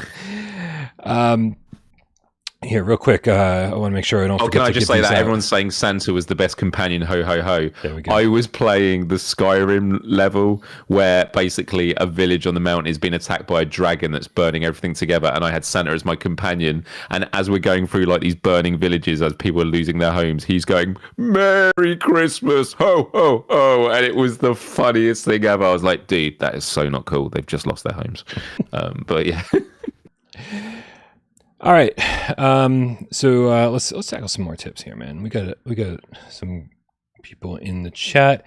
What do we got here? We got Rice again with the 2 quid. It says PPS. What is the killer app single player game for PSVR 2? What's the killer app single player game for PSVR 2? It all depends on what you're looking for. Man. I think it's hard to deny that Resident Evil 4 just like kind of blew everybody away, and almost blew away Village by the end of it. So interesting. So I mean, it's hard for me not to say Resident Evil 4, but it really depends on what you're looking for, man. Like, Song in the Smoke is amazing, especially if you haven't played it before. If you missed out on the PSVR 1 version, the crafting. Walkabout Mini Golf, even though it's multiplayer, is great single player. Like, it's just so chill. I wouldn't call it a killer app for a single player game, though. I only go into if there's like a hole that I need to practice. Okay, I see what you mean. Yeah, so I don't know. It's a good question. Single player. It's a lot of good ones, but I'm gonna stick with RE4. I think that just made everything else invalid. Fluke, the Swedish game cat with the 50 Sekiros, says, always a treat listening to you guys, but the bed is calling. Peace out, cats. Peace out, Fluke. Have a wonderful night, and thank you so much for leaving a tip on your way out. Grandpa's Barbecue or Game Cat with the Australian $10 tip says, PSVR 2 has no games. My backlog is Hubris, Red Matter 1 and 2, Resident Evil 4, Vampire, still playing Resident Evil Village, Gran Turismo 7, Walkabout Mini Golf, want to list too many. Wish there were some PSVR 2 games to play. This is definitely the running joke lately. Let me put you full screen there, help everybody out a little bit. This is the running joke lately. PSVR 2 has no games, but yet we're all drowning in games to play. There's a game right here. Oh, that's a game right there. There is a game right here. Ryan McCaffrey. Oh, man. All right. We're going to get to Cooking Simulator in just a minute. However, there's another game we got to talk about first. Dude, action-packed day. action-packed day for PSVR2, and this one's got an interesting story behind it. So let me lead up to the game by telling the story. Okay. Once upon a time, there was a little boy named Brian Paul, and he desperately wanted to make the best award show he could possibly make for all of the game cats of the land. And so he stayed up all night last night, emailing developers, trying to get some exclusive footage of upcoming PSVR2 games, reveals, release dates, all the stuff that you might expect in a good award show. And one of the last people I messaged, Myles, were the good folks at Fallen Planet. Because Fallen Planet told me months ago that when the award show rolled around, it would be too early for them to show more of Affected the Asylum coming to PSVR 2 in 2024. It's a little too early for that. They said, but by the time the award show rolls around, Affected the Manor PSVR 2 version will be out. And they said, yes, it will be a free upgrade. And I said, wonderful. This was in October, Myles. Okay. So but here we are. It was December 14th last night, and Affected the Manor was still not out. So I was like, I touched base with them and said, hey, just wanted to check in. Affected the Manor is still not out. I'm assuming it got held up in cert. So is this something that you feel like would be good for the award show? Something that we can show off, And then I woke up this morning and Affected the Manor was out on PSVR 2. And I was like, oh, well then, I guess I have my answer. It's not going to be a good game. It's not going to be a good game for the award show. And so I wrote back to Alex, CEO, and I said, never mind. I saw that you dropped the game today on the PlayStation Store. I guess we're good. And he responded immediately and said, what? And he goes, the game's not supposed to be out until the 20th. And I was like, well, that's wrong. I mean, that's not wrong. It came out 5 days early. He said, yeah. And also, just on top of that, the day one patch isn't live.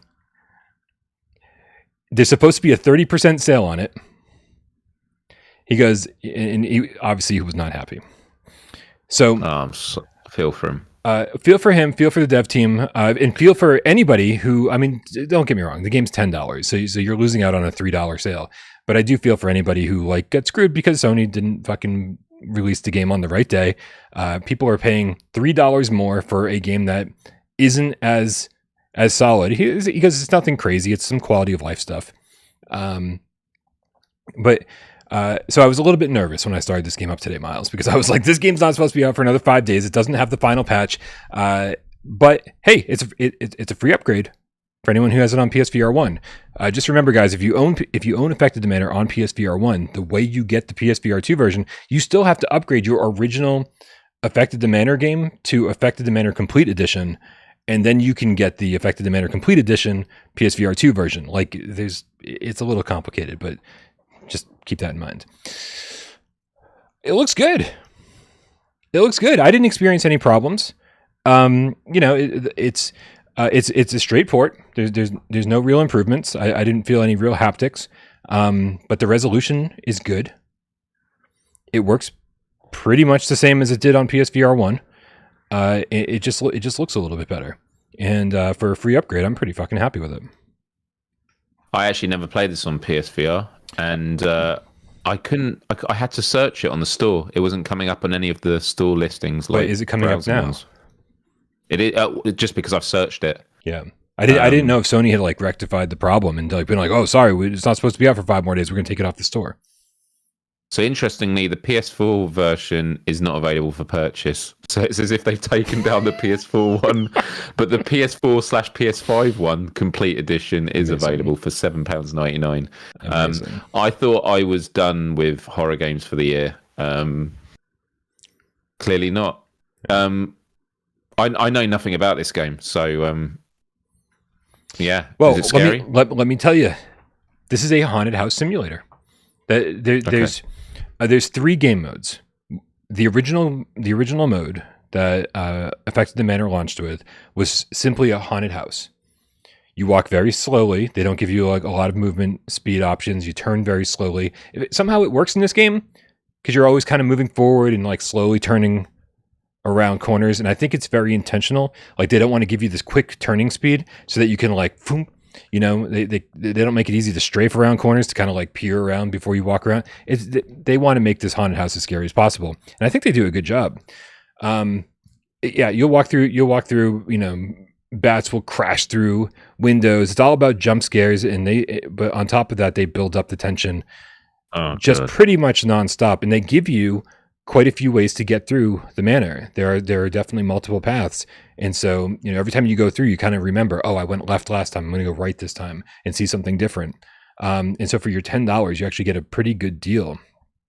That's the core game mode. It's just called. It's just that's the manor. That's affected the manor.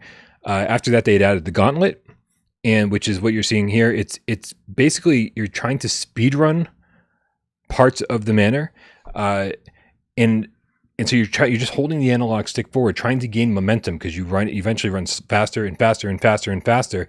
But then, if you run into an object and they're all kind of sliding in front of you and you have to kind of dodge them, then you lose all of your momentum, and so that means the time at the end of the game is going to suck. And so it's all about beating high scores and speed run times. Now, I think the scariest mode is called the darkness. Oh, God. The darkness is when they don't give you a flashlight and instead just give you a candle to hold out in front of you. No. Now, when you start playing through Affected the Manor, any of the modes, you're going to be like, you know what, this kind of has that gray look to it. And I think you know what I'm talking about, Myles. That gray look where it's like, where are the deep blacks? Where is that? Everything's kind of grayed out a little bit. You get to points in the manor where they use black thoroughly. You know, where it's like, holy crap, this is darker than other parts of the manor, right? So at first you're like, oh, this feels like a quest port. And then eventually you're like, oh, this is taking advantage of the OLED screens. Much better. And so in the darkness, I think is terrifying, which I'm showing here now. So dude, if you just like scary games, there's not a lot of game here. If you like scary games, I say go for it. Just wait 5 days. Pick it up when it's $3 off. And it gets the patch. I heard somebody say today that they couldn't even play Gauntlet because it was crashing on them. I didn't have any problem with it. I played the Manor first, then I played the Gauntlet, then I played the Darkness, and all 3 game modes worked fine. Okay. Because tomorrow would be the first day I don't have a new game to play. Because I'm due on Sunday, so I was like, well, I guess I could do this. But if I should wait for the patch, then I'll wait for the patch. But yeah, all right. I love the shadows in here. This is the kind of thing that's going to really mess me up. Yeah. Oh God. Oh God, this is not going to be good. I genuinely thought Five Nights at Freddy's Hell Wanted 2. I was like, yeah, cool, done all the horror games for the year. I just seen the person around the corner. Nah, I'm gonna hate this, man. I'm gonna really hate this. Yeah. No, this is good. This is good. This is actually the type of thing that I expected to see more of. I thought Affected the Manor was going to be the same type of thing as Epic Rollercoasters. I thought they were just going to like keep selling us more and more haunted houses to download and buy over the course of the years. But all they did was they kept improving the base game and charging either nothing or very little for all of the updates. And so now we have a pretty awesome haunted house with branching paths and all that. So yeah, again, shit happens, but luckily I think they ended up with a pretty good game. And honestly, I think this is kind of the standard. Like if you're just doing a free upgrade, we don't expect tons of improvements. Just make sure the resolution looks nice, doesn't look blurry in the headset. We don't need like a ton of haptics or whatever if you're not charging an upgrade fee. This is exactly what I expect. I think they did a good job. Myles, I know you didn't play this, but you did play some Cooking Simulator today. I know that because I saw you stream it. Oh my God. Did you see me make a complete mess? I didn't. Because I was obviously trying to get some of my own stuff done, and I knew that I was going to be playing it shortly after you, and I didn't want to ruin it for myself. That's good. A lot of plates were smashed.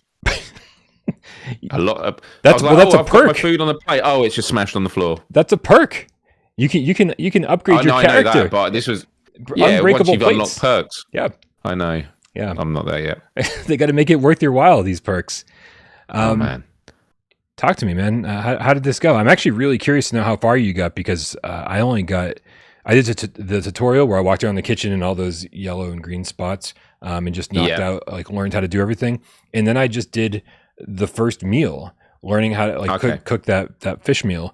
And then I was like, I got so many games to play today. This is all I can do. I got a good feel for it though, I think. How far did you make it? I did the tutorial. I did day 1, 2, and then I did a bit of 3. And then I stopped because I was like, I've got to go on a roller coaster in like 10 minutes. I didn't know really what to expect from this because I know that it was saying there was a career mode, there was a sandbox mode, but I got a kind of sense that like, I don't know, just from the trailer, I thought it was all about kind of the sandbox of you just do whatever. But the career mode is great. You're serving for a restaurant. They tell you what needs preparing, and you prepare it. You have to. The thing that I'm struggling with, and to be fair, when you play the first day, there is a setting to have a tutorial on to help you, and I just ignored that, and that probably would have helped. So you have 2 minutes before the day starts for prep time. And it was funny because the 2 minutes are going down. I'm going, I don't know what prep I'm meant to be doing. Like, and obviously if you've ever worked in the kitchen, you know what prep is, you know, you got to get all the plates out, you know, so you're ready so that as soon as the orders come in, you're ready to go. But I was like, you know what, just wait the orders come in and I'll work out what I'm doing.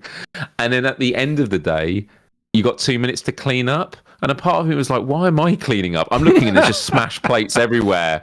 And I'm just like, and also there's kind of, so there's something they teach you in the tutorial, which is the oven's broken, and then you can call a handyman on the phone, and then they come and fix it. I kind of wish that you could pay with some of your credits for someone to clean up, because in a kitchen, if you're the chef, you have different people do. It'd be cool to have like staff and people doing stuff, because if it's about a simulation, and this is going to sound like a really specific thing to mention, but it's like if you're cleaning at the end of the day. The idea is like, as long as you put the pots and pans in places, you use it the next day. But it's like, if you really want to get into the simulation, you got to take the pan to the sink, use hot water, use soap, scrub them clean. Do you know what I mean? Like, there is a lot of liberties it allows you to do. But when it comes to the core gameplay, I was really impressed with this. I genuinely don't know what I was expecting with this, but when it comes to cutting bread, the way you cut it is the way the bread cuts. It's the same with when you're cutting, I don't know, an onion or a lemon. Yeah. It will cut it into pieces, and there'll be different sizes. And they reward you for being more precise. That's part of your presentation. I like that. That's it. But some of the stuff was hilarious. Like, one of the first meals I had to make was tomato soup. Yeah. When that went on the tray to get sent out to the restaurant, it looked like milk. It looked fucking disgusting, and it got 5 stars for, what was it, technicality? Like, it was regarded as, technically this is a perfect dish, and it had like 3 or 4 stars on everything else. Wow. And there are sometimes it tells you, like one time there was I had to boil 2 potatoes with a bit of salmon. Now the 2 potatoes were boiled in the same pan, okay? And I put the salt in the water. And when it went out there, the review was potato 1, too salty. Potato 2, not enough salt. I'm like, what the fuck was I supposed to do? So, dude, this game is hilarious because it really does, like, I don't know, you feel like you're cooking, and it's so there's technical. Frantic bits. Yeah, it is technical. That's the thing I didn't expect. I expected this to feel more like Job Sim, where it's like, It's crazy. There's fires everywhere, and we're just, like, we're just being crazy and just trying to throw shit on plates, and it just kind of appears there, like when you throw it on the plate, that kind of thing. But yeah, it's so technical. It's like, 5 grams of this herb, and you have to and make sure that you get the right amount of the right number of grams on the food. Like it feels so technical, and it stresses me the fuck out, Myles. I got to be honest, it stresses me out, and I'm wondering if once I get the hang of it all, and I get comfortable in this kitchen, because I don't know where anything is right now. I don't even understand. Right. They were like, go buy a plate. And I picked up the tablet and I was like, where are the plates? Where are the plates? Where are the plates? Where are the plates? And I was like, like 5 minutes of me wondering where the goddamn plate is. And then it's like, oh, you purchased the plate by picking it up from the countertop. And so there's a lot to learn. And I just really hope that I get acclimated to this shit fast, because you will. Yeah. You will. Because the day one, I was incredibly stressed. The first meal was like, it's a soup or something like that. And I'm just like, where is everything? And like, there's the time. And also, I was treating it like Overcooked, which was when it was like preparation. I was like, tomato soups, right? Let's just get all the tomatoes out. Mm-hmm. So, and then when it was like the salmon, I was cooking 3 salmon. And it turns out you only needed to cook 1. I thought this idea of like, oh, see how many you can make. No, you literally only make what is ordered. And dude, I'm on day 3 and I'm still every day losing more money than I'm making. I'm doing really good meals, but I'm breaking so many plates. I'm wasting so many ingredients. It's unbelievable. But one of the things I didn't understand was, how do I pin the recipes? Because I kept going back to the computer to read it. And I've seen the pin button now, but there are screens around the kitchen, and you can click on any of them and it'll bring up the recipe there. And I was like, oh, it's annoying. Why, when you press it there, you have to do it on every screen? And then I realized, which it isn't really the case at the moment, but let's just say that, you know, you were doing one recipe in one area of the room and one recipe in another.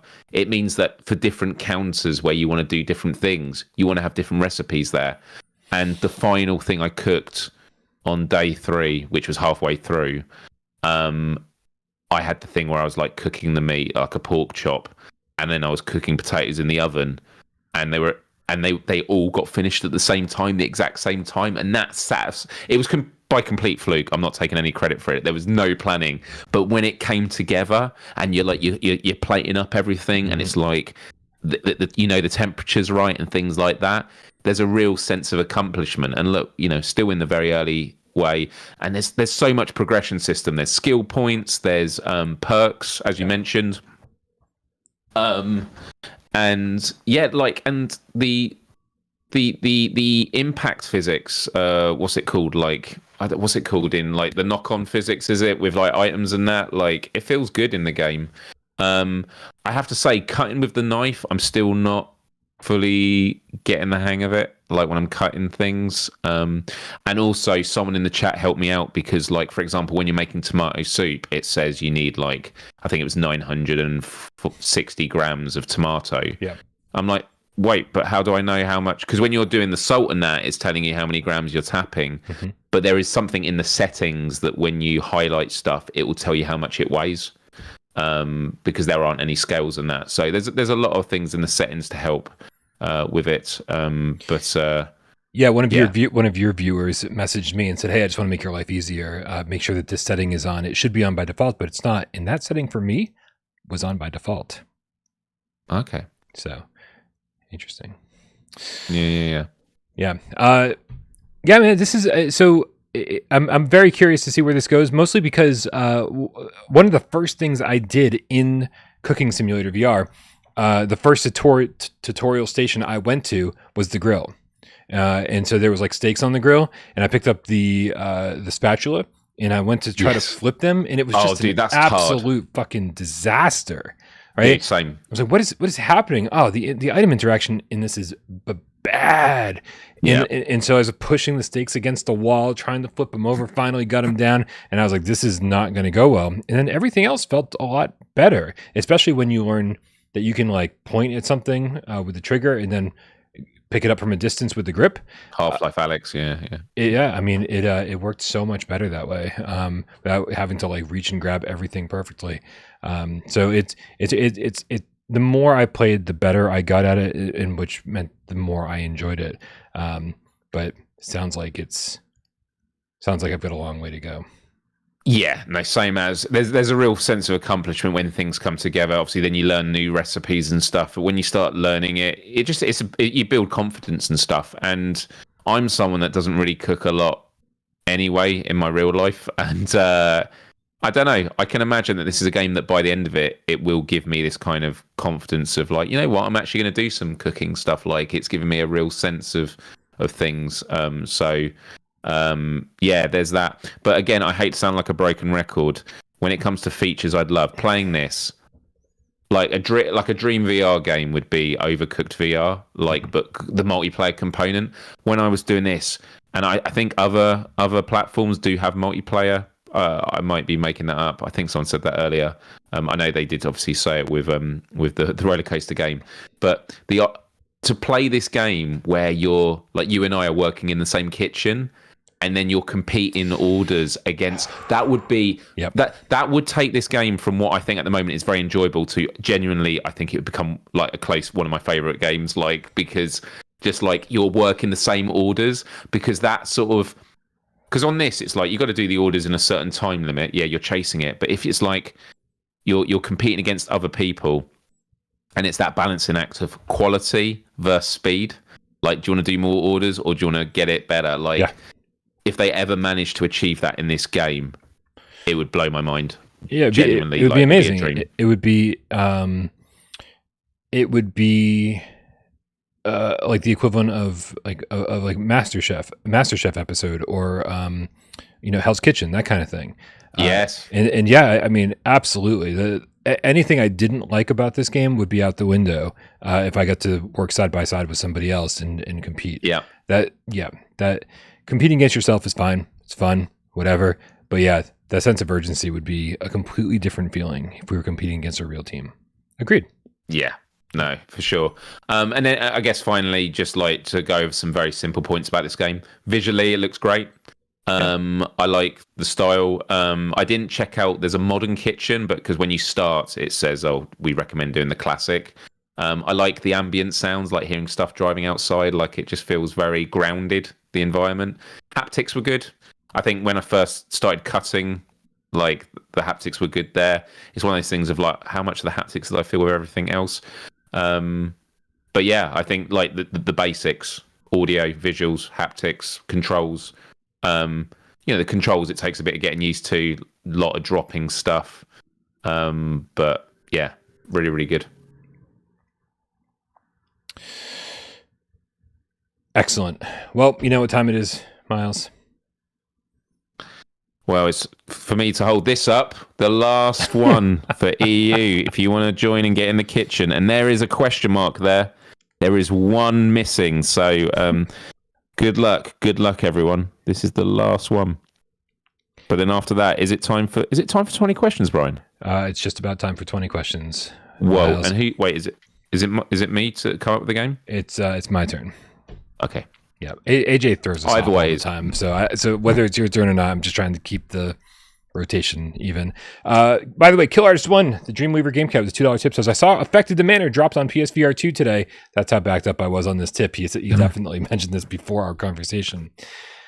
Also, while we were talking about Cooking Simulator, the chat was having their own conversation, as always, Myles. And they were talking about The Bear, that TV show. I don't know if you've seen it, but man, it's good. It's good. It's about it's about a chef and in the restaurant that he's has kind of taken over. It's a really good show. I basically blasted through season 1 a few months back, and then when I started season 2, I dropped out, and I feel like I need to get back to it because it was really good.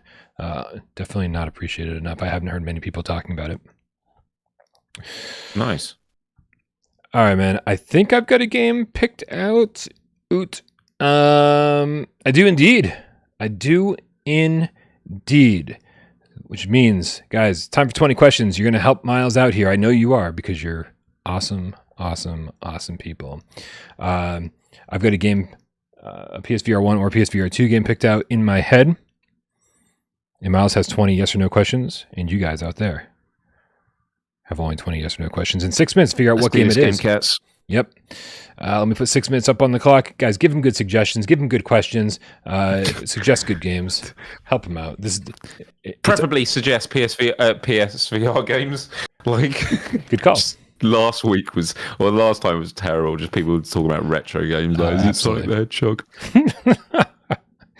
Now if you said it, man, it's all over. On your mark, get Des. Go. Is this game set in like an open world or sandbox environment? Open world or sandbox environment. I would say no.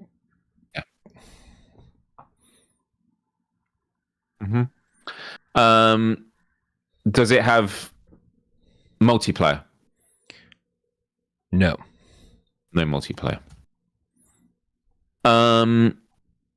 Does it have like immersive storytelling or narrative elements to it? It does have some decent narrative elements to it.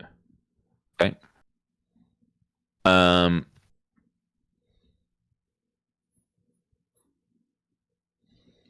Is it exclusive to PSVR2? No. No. Is it exclusive to PSVR, as in PSVR or PSVR2, like a PlayStation VR platform? No. Oh, okay. Does anybody in the chat know where he's going with this? Is it based on a known IP? Yeah. Yep. Okay. Does it require physical movement or exercise? Yes. Yeah. Okay. And is it developed by a well-known studio, like a prominent developer? Yes. Yeah. Okay. Is it sci-fi or futuristic? There's two very different questions. It is not. Okay. Is it sci-fi? It's not sci-fi. But is it futuristic? I'm not going to count that. Okay. Like to a degree, it's Okay. it's in the future, but Okay. that you know what that's going to throw you off. Let's just say no. Okay. Yeah.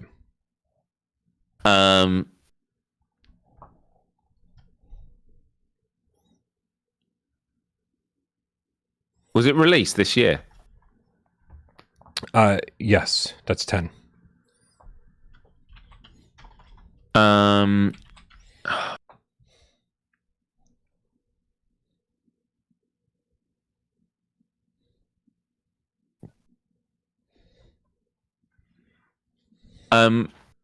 Is shooting a major component in this? Yeah. Not necessarily the only, but is it? Yeah.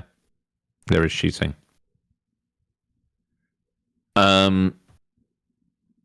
All right, people. So it's not a sandbox like open world environment. There's no multiplayer.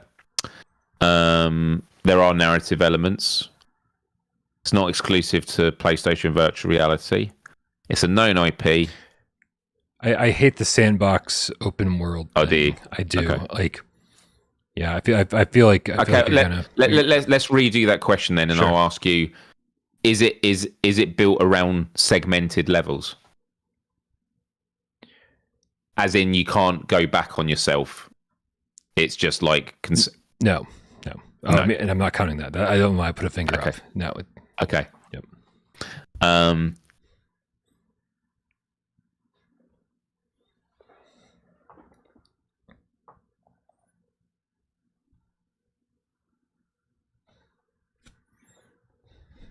Man, I'm struggling with this.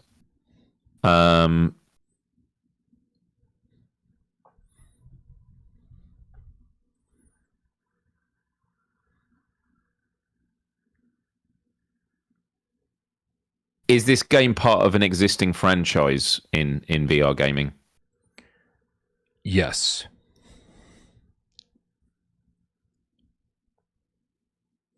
Is there crafting in it? Yes. There is crafting. Oh man, guys.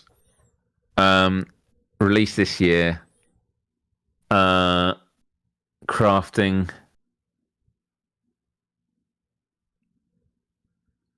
There aren't zombies in this game. Was that a question? Are there zombies in this game? Yes. There are Yes, zombies. there are zombies in this game, Myles. Um, With a minute to go. Oh shit! 5 questions and a guess. Let's do it. Is it based in a hot climate? I mean, yes.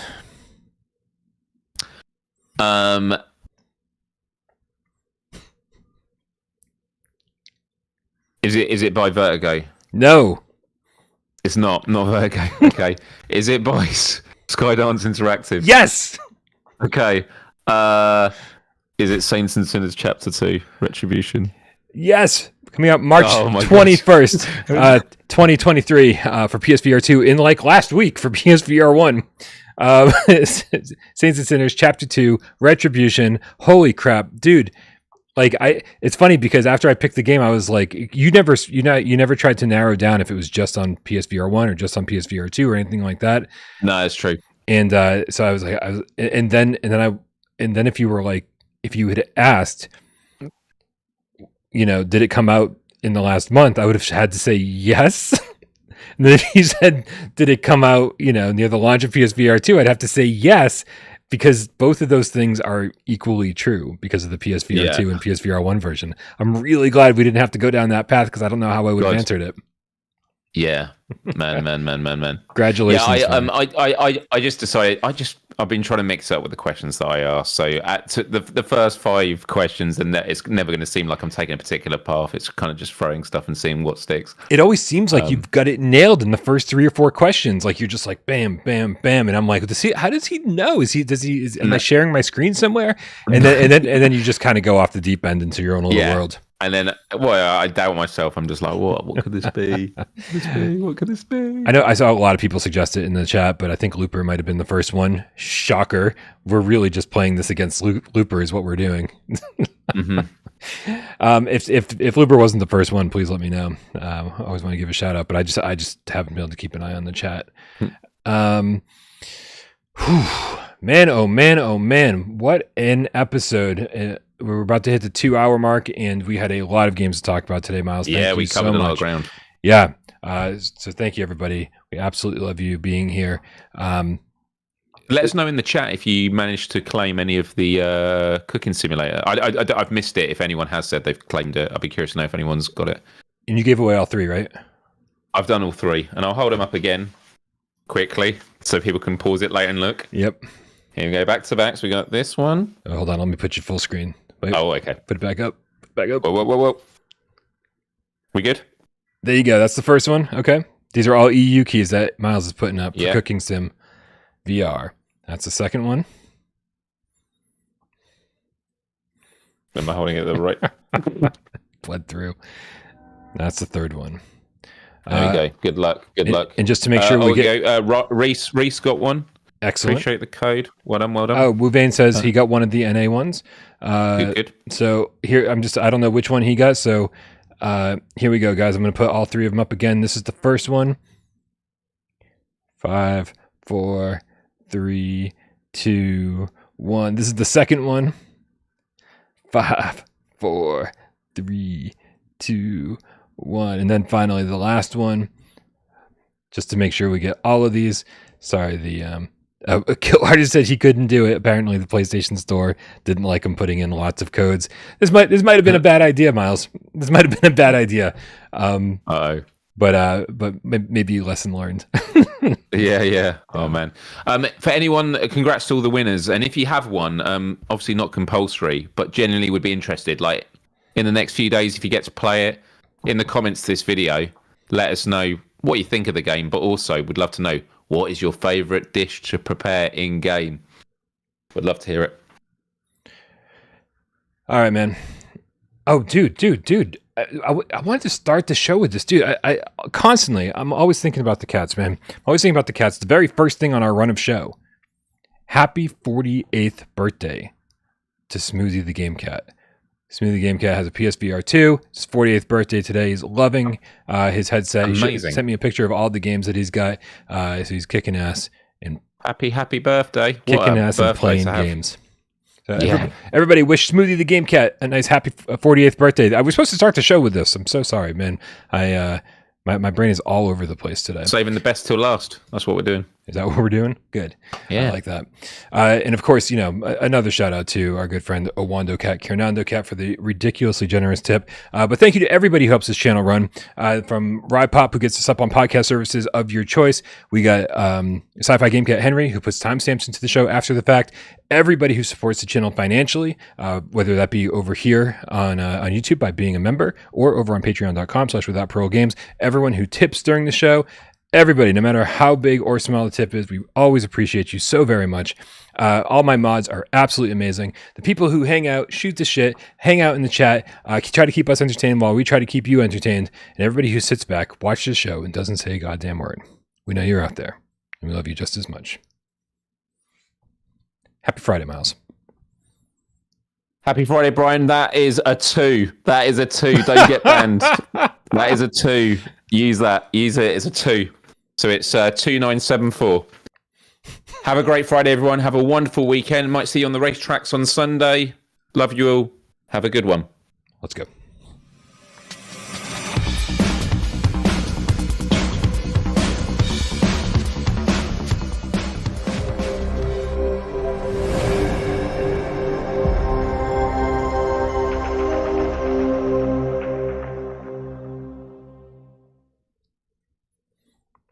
You literally said, see you on the racetrack. And I was like, what? See you on the racetrack? And it's Galaxy Kart on Sunday. Oh, man.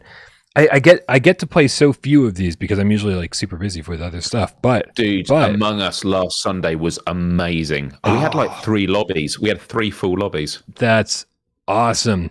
Dude, playing Among Us with cool people is great. Playing Among Us with like randoms. Yeah. It's for the birds. It's for the birds. So much fun. It was really, really good. I laugh hysterically when I play that game. Although I laugh kind of hysterically when I play Galaxy Kart too. So maybe there's that. Myles, we got a clip of the week here. Remember, guys, if you want to submit a video for clip of the week, you can go over to our Discord, click the link in the description, and upload your videos to the clip of the week channel. This one comes to us from Friends Have Xbox. Let's check this shit out. What is that jump? It worked.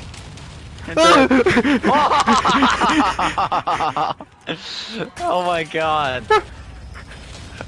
This is like horror movie. Holy shit. Oh my god, they're everywhere. Oh my god. Holy shit, this is crazy. Dude, the maniacal laughing by not just Friends Have Xbox, but obviously someone else was in the room. You could hear multiple people on the mic. They're maniacal laughing. Somebody saying, this is like a horror movie. And every time he turns around, there's just more and more people. Yeah. That's amazing. And he ends up in that house and he turns into, it looks for a brief second like he wants to run back out the door that he came in, and like more enemies come flying through the door. Just that it was, I love the pure chaos of that, man. I couldn't stop giggling. Yeah, that was amazing. It looks like I'm sorry that I missed this. It looks like our friend John Savino is saying sayonara to the PSVR2 community and probably the PlayStation community. It's been a good run, buddy. Hopefully you land somewhere awesome and find a hobby that you're enjoying more. But thank you for all the good times and the bad times. I'll be on your side forevermore. That's what friends are for. And to celebrate John Savino leaving, you get a super out of key Stevie Wonder song. Good night, everybody. We love you all.